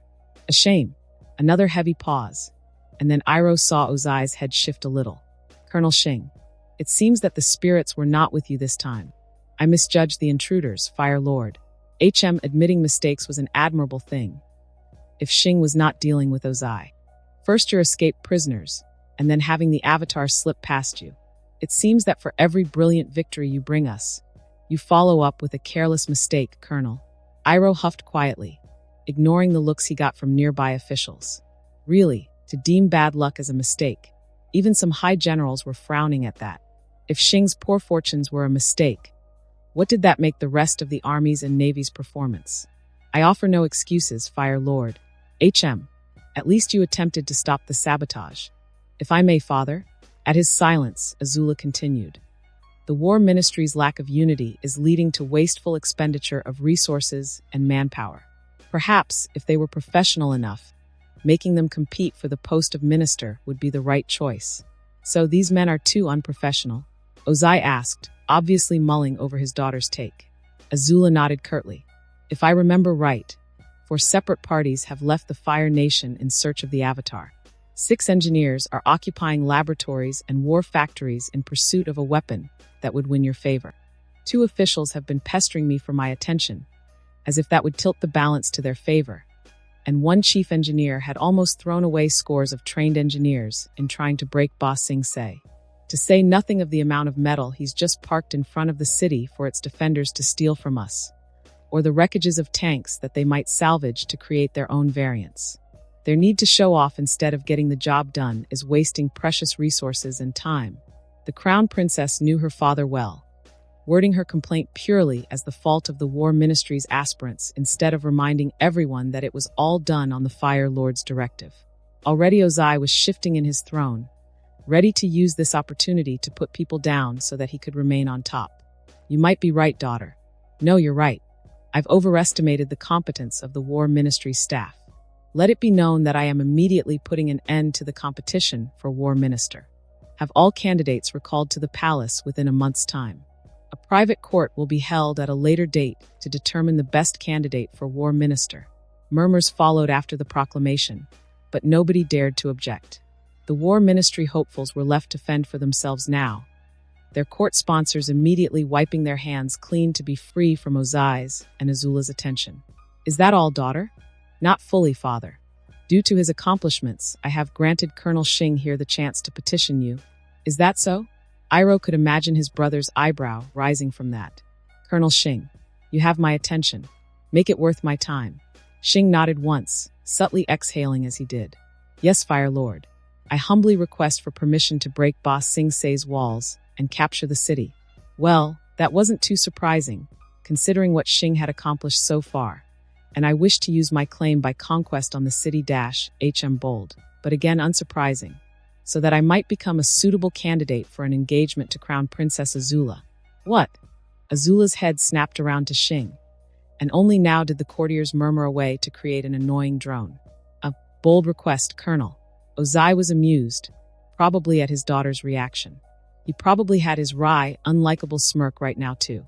One general stepped forth, looking utterly affronted.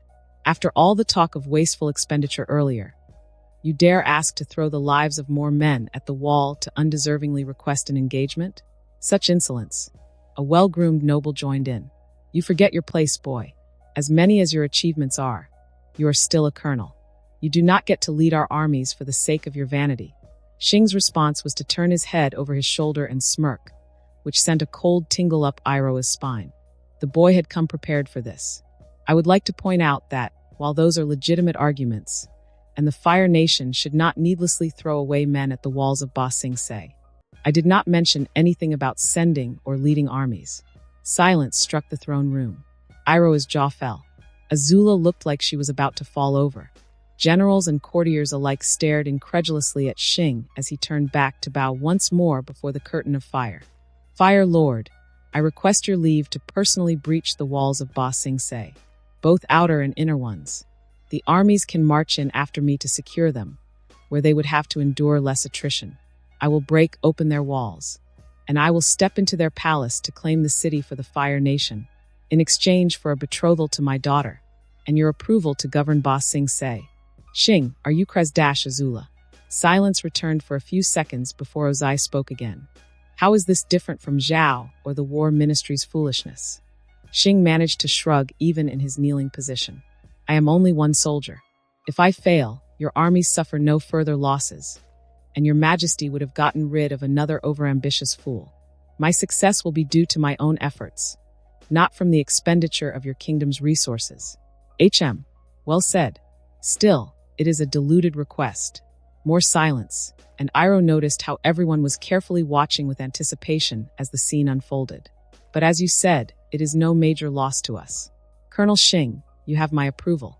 By your own words, you will breach Ba Sing Se's outer and inner walls, and seize its palace in our name. Achieve that, and you will be made Prince of Ba Sing Se, and betrothed to my daughter. Are you out of your mind? AZULA hissed harshly once they were within the relative privacy of her study room. What were you thinking, Xing? The colonel didn't waver, and only shrugged at her growing wrath. There's something that needs to be done. I'm just making sure we get to profit off it. Something? Xing gave a soft sigh, and for a moment, the reckless and carefree attitude flickered, revealing deep concern underneath. AZULA paused when she noticed the hollowness behind his gaze, and realized how forced his smile was. How bad is it? She asked, anger quickly replaced with worry. Is it like Zhao? Her colonel met her gaze for a silent second before shaking his head, his shoulders slumping a little. Not so bad. Though it's a relative thing. AZULA stared thoughtfully at the boy who had proclaimed such a suicidally foolish task, and wondered once more about the spirits that communicated with him. Did they put you up to this? She asked, softer this time.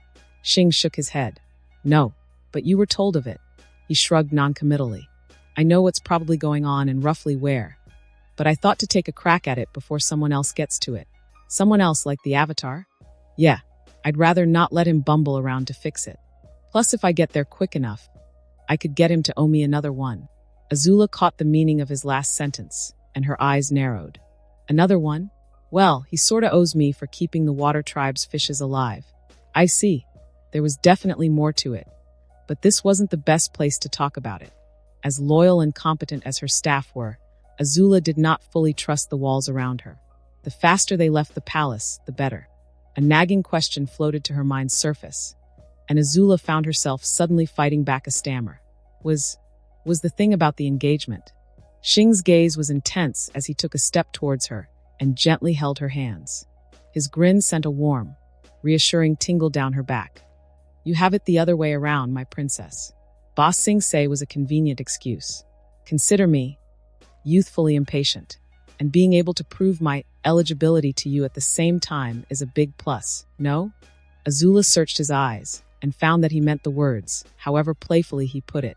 The doubts and uncertainties melted away, and she leaned forward to gently bring her lips against his. Don't you dare do something stupid like die until you secure our engagement. You idiot. Considering it's our engagement and subsequent intimacy I'd be missing out on if that were the case. You can consider Boss Sensei yours, my princess. Xing's arms pulled her in, and AZULA felt her breath become shallower as her body pressed against him.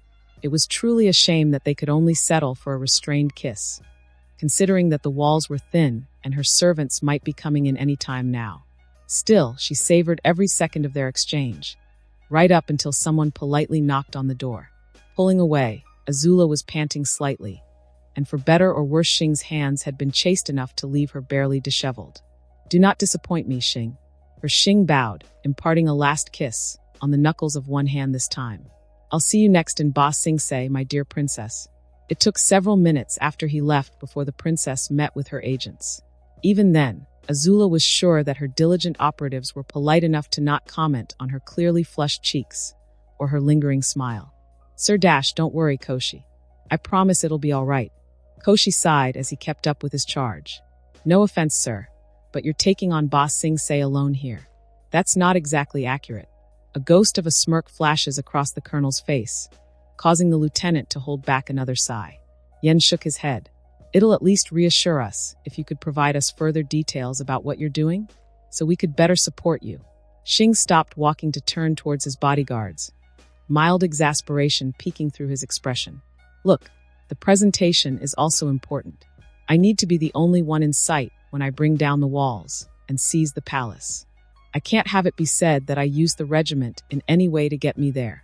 Damn politics, Wufong muttered, and the rest of the bodyguards agreed with him. Yet their colonel only grinned. It's a shit game, but like all games, it has rules that can be exploited. And since this needs to be done, might as well not hold back on leaving an impression. I still do not like leaving you by yourself out there. Koshi relented. Xing nodded once. I appreciate all of your diligence, I truly do. You men have been looking out for me practically from day one. But this needs to be done this way. He rolled his eyes. If it'll help, I'll make sure AZULA reserves a spot for the 11th in the vanguard. Then you can catch up with me in a reasonable amount of time. As you say, Colonel. They resumed their walk, and the bodyguards held back their curiosity as Xing headed for the markets. Eventually, after witnessing Xing's first few purchases, Wufong gave in. I'm sure we have better blades in our armory. We do, Xing agreed. The 11th does. But I made a promise to personally deal with the matter and not use military resources. So to be a spiteful little shit, I'm making sure everything I'm taking there is privately owned. Which means doing some shopping right now. Quan quirked up an eyebrow as he lightly shook the small crate in his hand. So what does a whole stall's worth of metal chopsticks have to do with that? Koshi rolled his eyes as he saw his colonel grin. As I said before, presentation. Now where do I go for some blasting jelly? Zuko stood at attention as Captain Run and the other instructors stood before him. Congratulations, Private, the captain said wryly. It seems that your royal upbringing was worth something after all. As much as it pains some of us to say it, you've done a sterling job at cruising through training. Cruising wasn't the word he would have used. Crumpling ever forward seemed more appropriate, considering the grueling ordeal. While Zuko's lessons back in the palace had given him an advantage in fighting, the styles he learned and favored had been almost exclusively for working alone. He'd been trained as a prince back then, and relearning how to fight as a soldier was a uniquely torturous experience. Swords were looked down upon in the 11th, who preferred spears as their primaries and daggers for anything that got too close. Zuko learned how to stop seeking out opponents to duel, and how to instead lead or follow along in tackling enemies in pairs or trios. He learned how to seize the initiative by blasting himself forwards to occupy the enemy to give the non-benders in his squad time to use the momentum. He learned the importance of having daggers properly sheathed for quick draws, and when to throw away his spear in exchange for burying the short blades into his opponent's weak points. He learned to heat up the metal tips of his weapons before jamming them into the enemy, to maximize the incapacitating agony. And then there were the live-fire lessons, where Zuko and his fellow trainees blooded themselves with their first kills on condemned criminals. None of the methods they were instructed in were quick. The prince soon learned how to stamp down the horrified look of a man he was slowly burning to death, or the muffled screams of desperation from the gagged men he was stabbing up the armpits or down into their eyes. Apparently, The targets he practiced on were pirates that his sister had captured and had been responsible for blowing up his ship and almost killing him. It didn't make their terror feel any more satisfying. For all their discipline, the Princess Fire Lancers did not like fighting like soldiers, and they were proud of it. "We are not sent out to die for the Fire Nation," an aging instructor, a former captain who survived Uncle Iroha's siege of Ba Sing Se, had hammered in. "We are sent out to make sure that our enemy dies for their Earth Kingdom or Water Tribe. The rules of war instructs us how to behave around and beyond combat. But while we're stuck in it, while we fight, we'll do anything and everything we can to win. And the best way to keep winning is to not act like a damn fool by dying." It was a far cry from the songs about heroic sacrifices. The instructors here emphasized staying alive, particularly to the squad leaders and officers. Zuko was relieved to not be made sergeant. The amount of scrutiny they suffered for every choice they made during squad training was a different nightmare in itself. A few noble-born especially had been demoted for tactics that were considered acceptable in conventional Fire Nation doctrine, but were deemed loathsome in the 11th. Those that ordered their men and women to sacrificial runs in the training grounds were heavily chastised. And for every failure, every trainee leader and commander were told to write letters of condolences for those that fell because of them, in pristine cursive script, the kind that the upper nobility wasted hours on writing out just a few pages, and in rhyming verses. A single brushstroke out of line, a character written just a bit too large or too small, and the letter would be burnt before their eyes, and they'd have to start from scratch again. Not surprisingly, quite a few commanders from every level could become excellent calligraphers if they wanted to. You are the caretaker of the men assigned to you. Their lives are the regiment's just as you are, and you're in charge of investing wisely in them. If you're going to send someone to die for no reason, save all of us the trouble and send yourself. It was heartening to know how the regiment valued its troopers' lives, and Zuko saw how such a doctrine boosted the morale of the recruits. There was no bravado, only a deep trust in the upper echelons in knowing what they were doing. Even the few unlucky aspirants to the exclusive Han unit strictly stuck to their orders despite how outlandish some of their routines were. Zuko was in awe like every other recruit at the first real display of the Flammenwerfers, and it explained why the Han recruits practiced with funny-looking water buckets and hoses first. And because the 11th believed in delivering trauma in a safe space, the recruits were all treated eventually to watching another batch of condemned criminals being put on the wrong end of the fire-spewing war machines. Nobody mocked the few recruits that turned vegetarian after that. Once more, the disgraced prince was happy to settle for being a mere private, and hopefully that state of affairs would continue after this. Zuko stared into space as his superior officers regarded him from across Captain Ren's plain but spacious office. The captain glanced to the instructors to her left and right, speaking in a formalized manner that was very out of character for her. Not that he'd say that to her face. "Are we agreed that Private Zuko has accomplished a level of competency that is beyond merely passable?" Silent nods answered her. "Are there any objections that Private Zuko should not be deployed right now?" They shook their heads this time. Finally, the captain fixed her gaze on him. "Private Zuko, do you have any objections to your training? Are there any specializations you might prefer going into instead of being deployed?" "Ma'am, no ma'am." He'd leave the scouts to drag themselves through the dirt, or the strike teams with their reckless rocketing through the air. Zuko was happy with his spear and unconventional firebending. Captain Rin nodded with satisfaction. "Good. Then as we're all agreed, you, Private Zuko, will be deployed." Zuko's stomach curdled when he realized she wasn't going to finish the sentence the way he imagined. "However, a special request has been made for you by Colonel Xing and approved by our patron, the Crown Princess." The prince didn't like how the edges of Captain Ren's lips were tugging upwards into a smirk. She leaned back against her desk to reach for a slip of paper and brought it up to him. Zuko fought not to fidget as the captain squinted dangerously at him. "These are your orders, Private Zuko. You will follow them until new orders override them. Do you understand?" "Ma'am, yes ma'am." "Good." She offered the paper to him, and Zuko mechanically stepped forwards, his legs feeling heavy and his throat feeling dry, to receive his first orders. At her quiet nod, he opened the folded slip and read it. Captain Run and her officers expressed varying displays of amusement as the prince's jaw dropped and the letter almost fell out of his hands.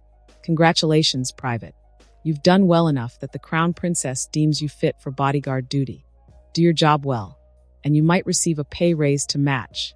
Zuko couldn't look away from the contents of the paper in his hand.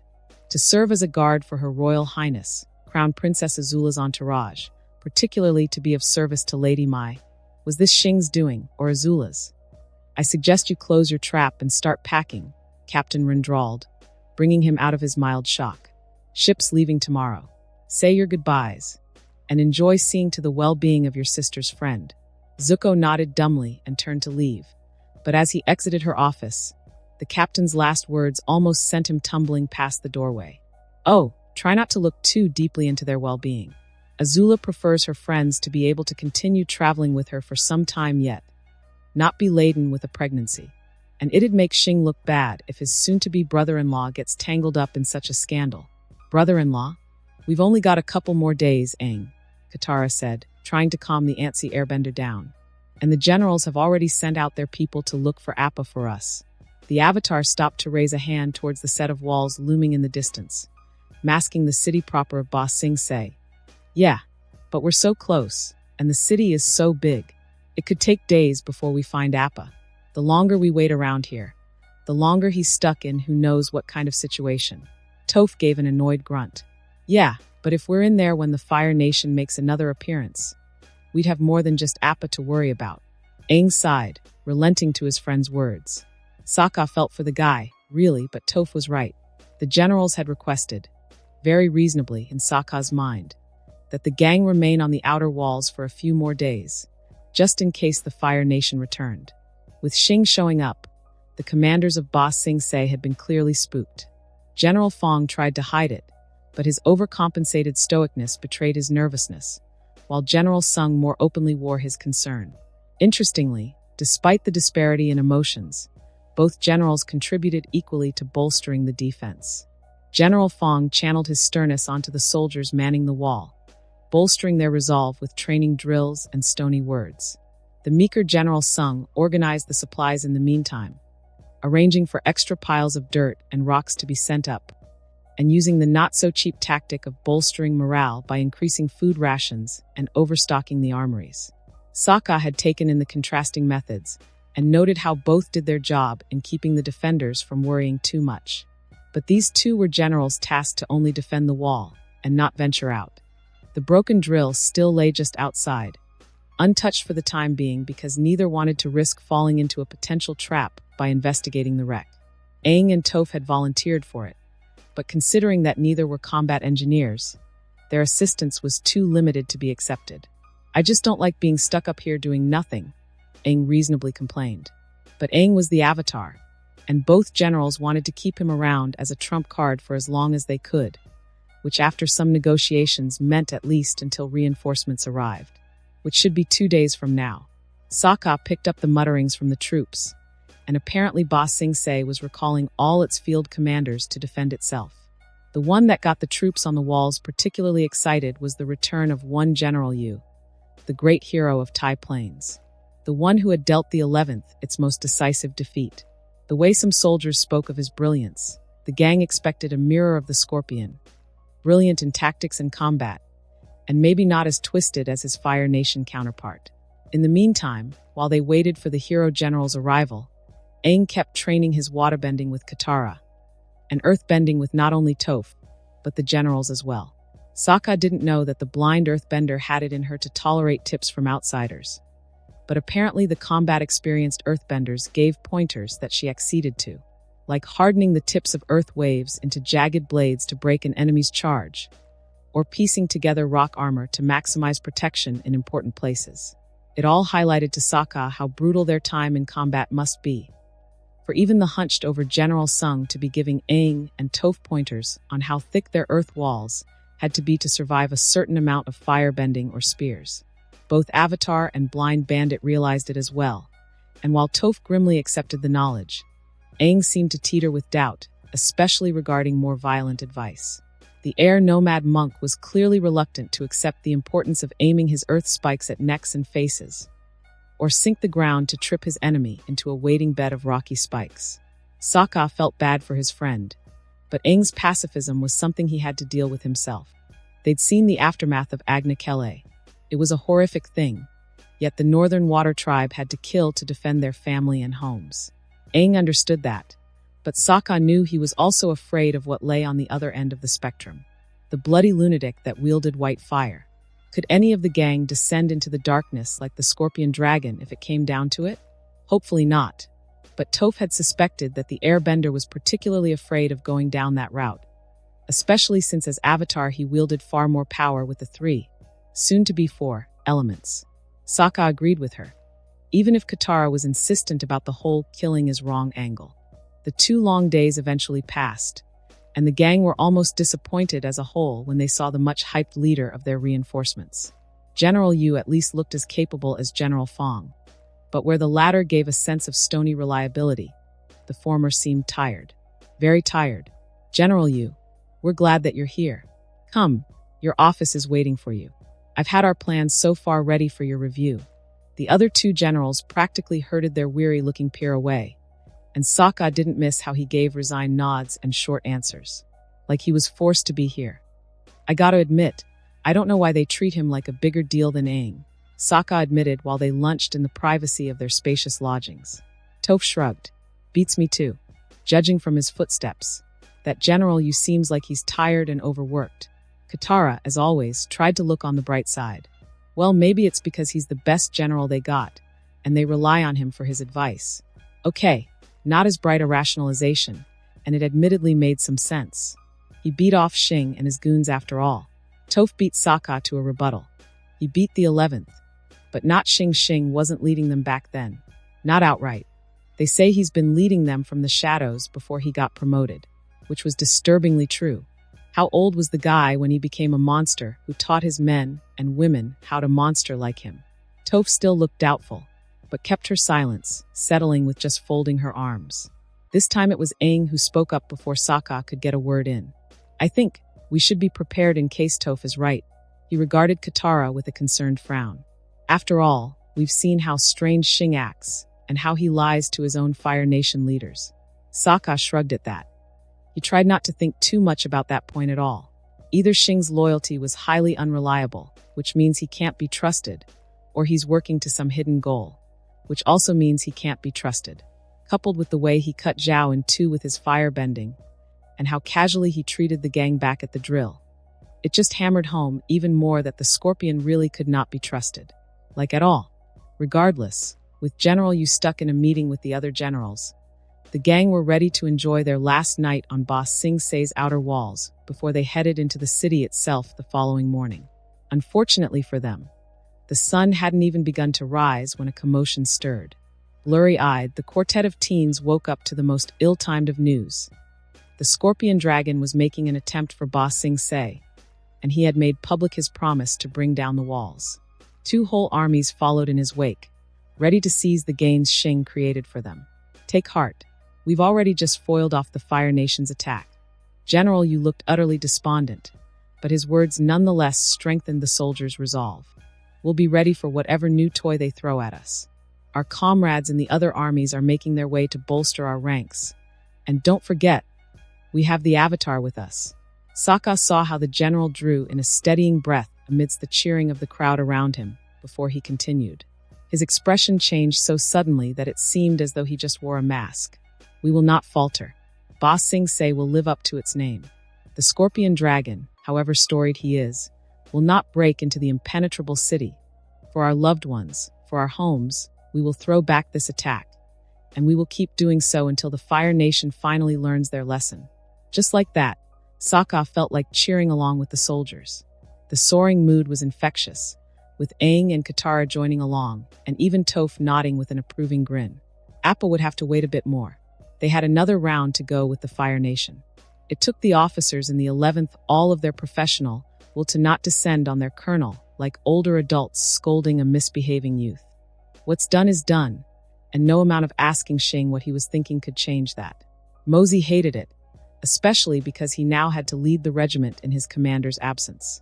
Since I'll have to breach the walls and capture the palace myself, I leave the 11th in your hands for now, Mosey. Enjoy being colonel, eh? Xing would head off to Ba Sing Se, with nothing from the regiment's stores save for a particular prototype transport tank that he'd purchased.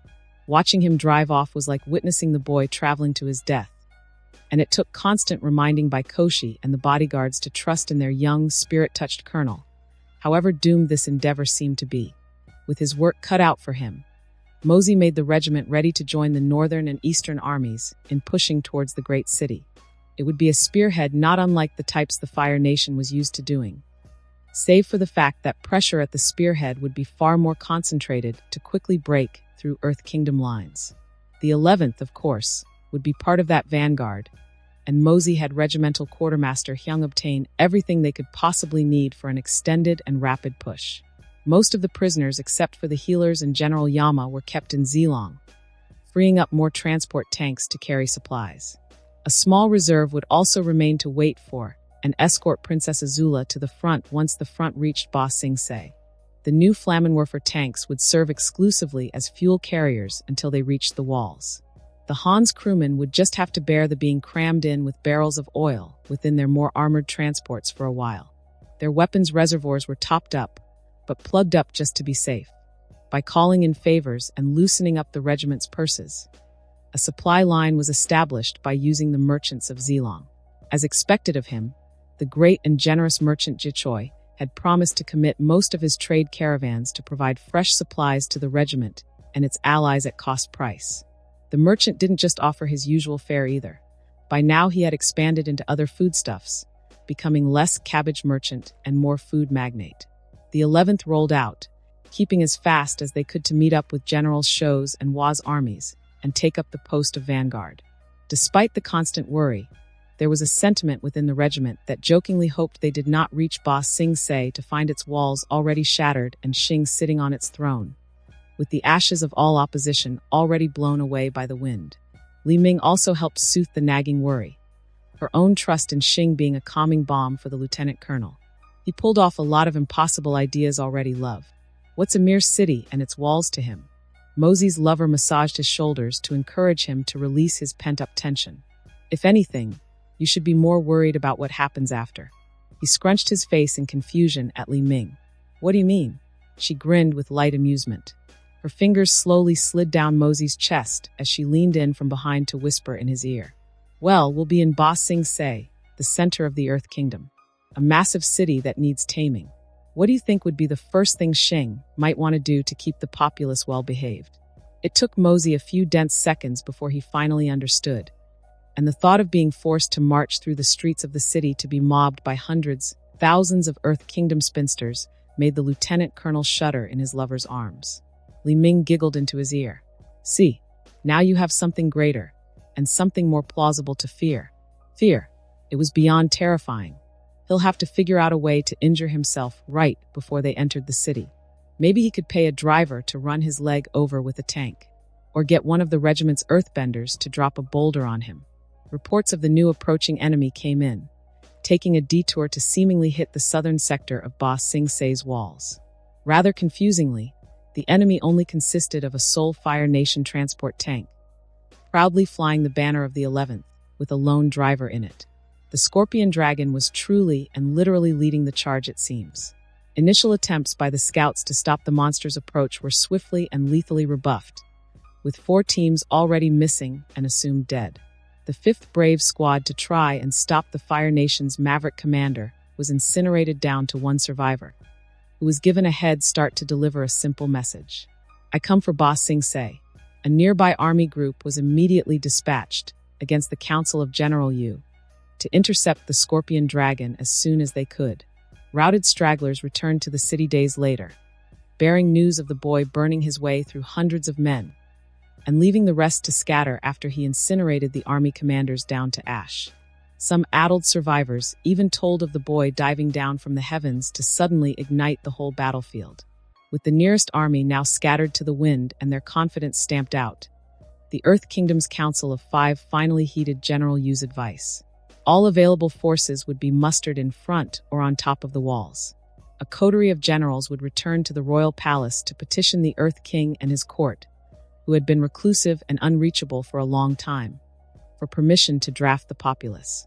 To the concern of everyone present, The generals were still turned away by the palace guards and Dai Li. The Earth King would be notified, they were assured, but he was busy in other matters to receive them for the near future. However, the generals returned with assurances by the Grand Secretary at Long Fong, promising that the issue of a draft would be brought to the Earth King's attention soon. In the meantime, the defenders of Ba Sing Se were given permission to recruit from refugees living in the lower ring. With that, every able earthbender, man or woman, that was not a citizen of Ba Sing Se, was drafted into an ad hoc force. Non-bending males of age were also part of the draft, to bolster the peasant conscript ranks once reinforcement arrived. Neither reinforcing armies nor drafted garrison would be ready in time when the defenders finally saw a speck approaching from the distance. Xing, the scorpion of the Fire Nation, had arrived. Well, at least now he's ready to talk, General Sung muttered as the defenders could barely see Xing walking confidently towards the walls, the white flag of truce fluttering in his hand. Should we just take him out from here? General Fong asked, drawing a disapproving shake of General Yu's head. Aang, Katara, and Toph looked a bit confused at that, but Sokka froze and blinked with disbelief. Too far. He'll likely just withdraw out of range or intercept the rocks. Attacking an offer to parley would also doom our armies in the future. If we take him out, the Fire Nation wouldn't know. Sokka didn't hold back his disdain for the suggestion, understanding the significance of such a heinous act between tribal warriors, let alone between warring armies. Thankfully, the hero of Tai Plains was having none of it. Our own men would witness the treachery. Word will inevitably spread. If we do this, dead scorpion or not, we damn our forces in the future. The Fire Nation will have no reason to accept our own parleys. Our cornered troops will not have a chance of negotiating surrenders. We can reject him with words, but do not strike at him while he comes in peace. General Sung braved the intense glare of his colleague with a raised finger. It could be a ruse. No. General Yu's answer was full of conviction, and the way he snapped off the word made even the gang flinch.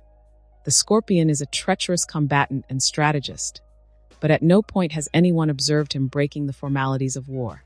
We've ransomed enough nobles to know that. General Fong finally acceded with an annoyed snort. Then we'll have to meet him then, and see what game he's trying to play. The Avatar and his companions were, of course, welcome to join the generals, and did so. They met Xing just within the shadow of the outer walls, and the Scorpion planted the spear used to bear the white flag into the ground before greeting the mixed group of soldiers and young adventurers with a formal bow. Unlike what Sokka was used to seeing him in, Xing only wore a commoner's attire, with chopstick boxes, along with some daggers and a cooking cleaver attached to his belt. Good day. General Fong interrupted to get straight down to it. We know how this will play out. What do you want, Scorpion? Sokka did not like Xing's amused smirk at all. Do we now? He gave a slow hum, as if in thought, before continuing. I've come to offer the defenders of Ba Sing Se the chance to surrender. Your deaths will not serve any purpose. I am here to capture the city and uncover some wrongs that I'm pretty sure need righting. At least try to make the joke funny. The Fire Nation commander sighed, but Aang spoke next. You mentioned that before. What do you mean? Xing looked at Aang, and then his gaze flickered to the generals and their entourage. I cannot tell you. Not when I'm unsure of everyone's true allegiances. Sokka tried to figure out what that meant. Was there a traitor amongst them?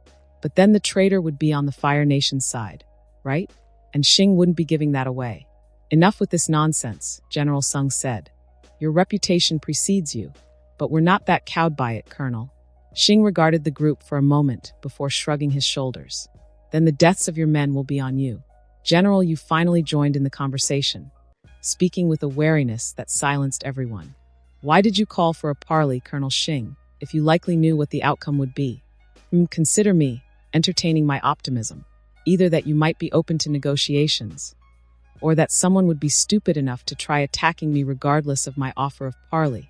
Xing's gaze then turned to Sokka and his friends with a ghost of a smile on his face. Also, to confirm the Avatar's presence in Ba Sing Se. He's with us, as you can see, General Sung crowed. You stand no chance of victory here. I suggest you hurry on back home, and we'll pretend you didn't drop by. That's not an option for me. I will do my best to minimize losses. I would need witnesses, after all. As Xing turned to leave, Aang, who was sporting a frown, cut in again. For some reason, Sokka's back tingled in anticipation of something potentially bad following. Wait, what if I challenged you for the city? Okay, Sokka's instincts were wrong. He expected bad. This was plain stupid. I will fight you. Duel you. If I win, you leave. And if you dash, Shing fixed a stare on Aang for a moment. An Aang that looked very serious amidst a small crowd of shocked soldiers and friends. And then shook his head. A duel between us would be useless. I might be persuaded to withdraw, but the generals here would not agree to even allow me past the walls. Never mind surrendering the city. If you lose, you're only saying that because you know you'll lose. Sokka looked at his sister with incredulity, and then back to Shing, who was smirking. Please don't let her taunt work on the crazy psychopath. Please. I'm only saying that because it's true.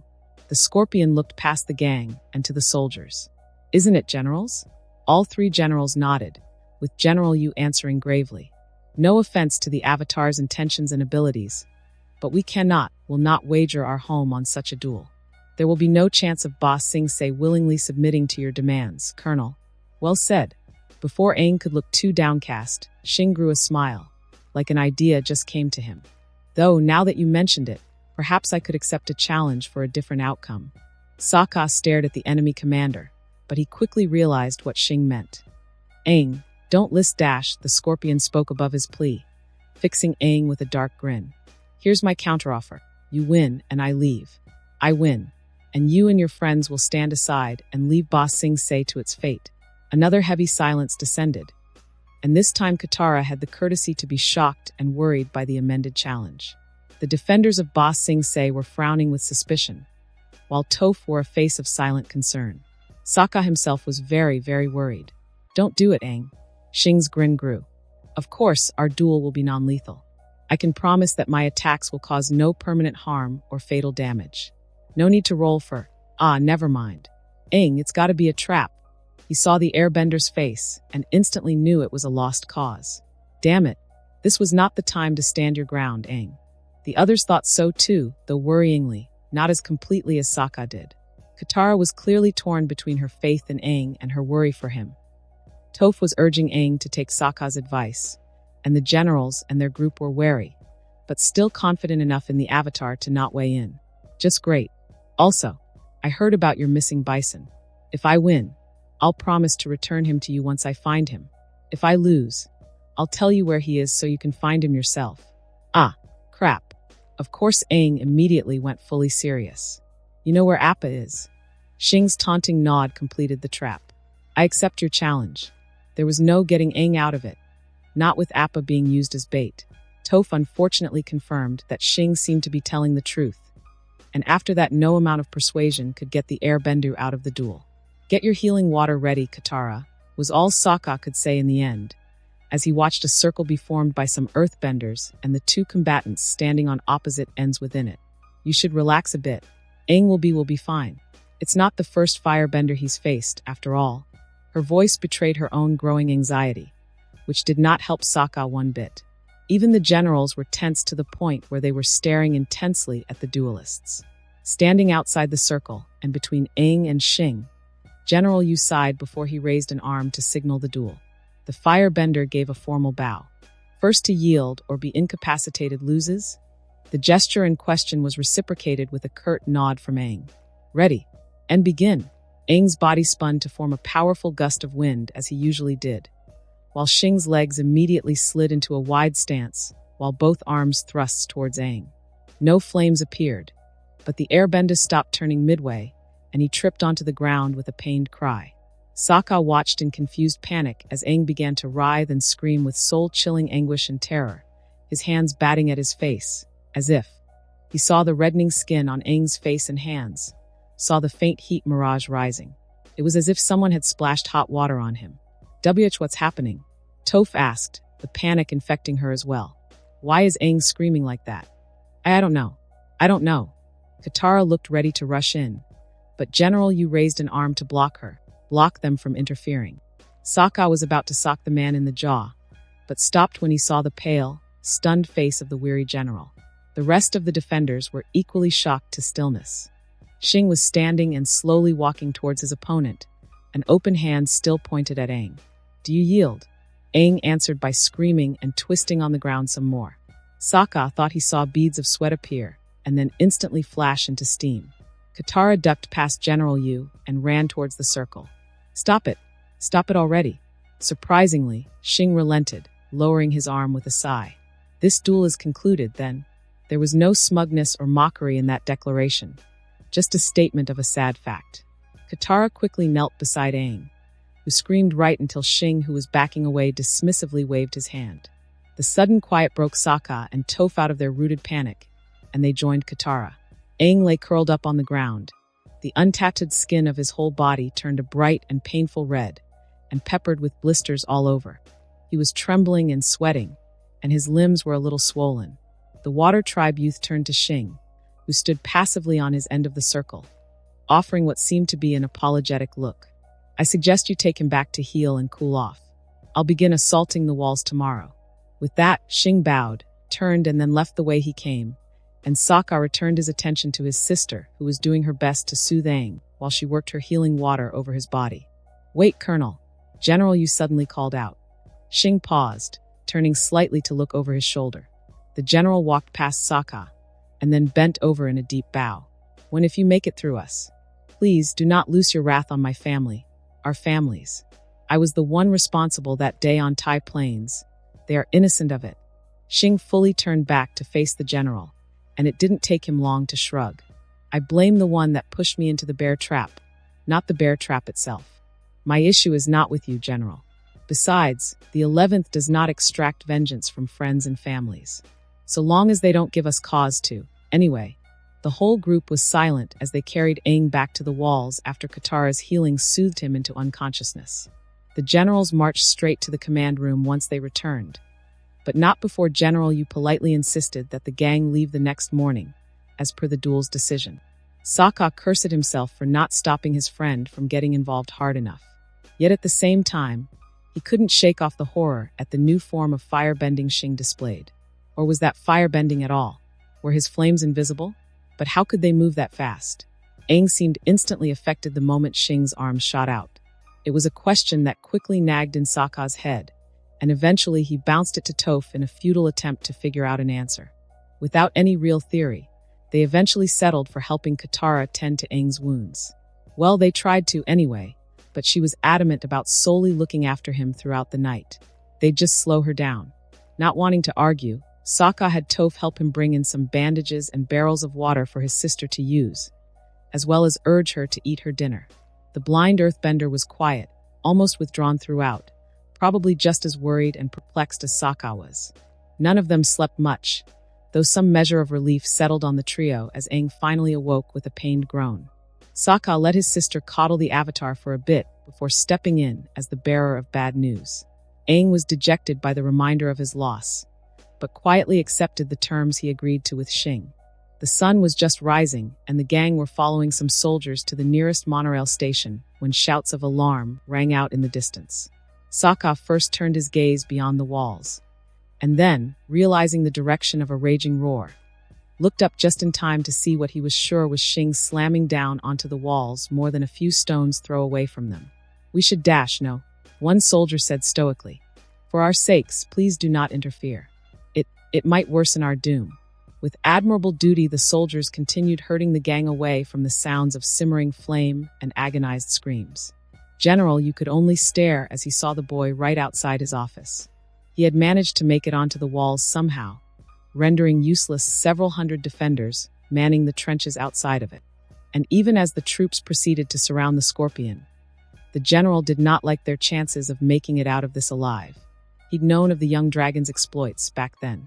He was quietly thankful that it was some imbecile leading the 11th to their doom back on Tai Plains, and had immediately feared for his and his family's lives when news of the boy's survival eventually reached him. It helped a bit that the powers that be in Ba Sing Se chose to keep him close to the city, though he wished that they would stop constantly harping about how undeservedly great he was to the world. You did not doubt the tales of gruesome ends suffered by those who crossed the defiant 11th, and he held no illusions that he could fend off such a fate if they decided to come for him. Having the boy assure you that he was not worth holding a grudge was as much of a relief as the general could get, but it still left the uncomfortable fact that he had the Scorpion right in front of him within glaring distance. For better or worse, General Fong, ever the proud warrior, did not share the same trepidation. He marched to the front, bending up a boulder in the air.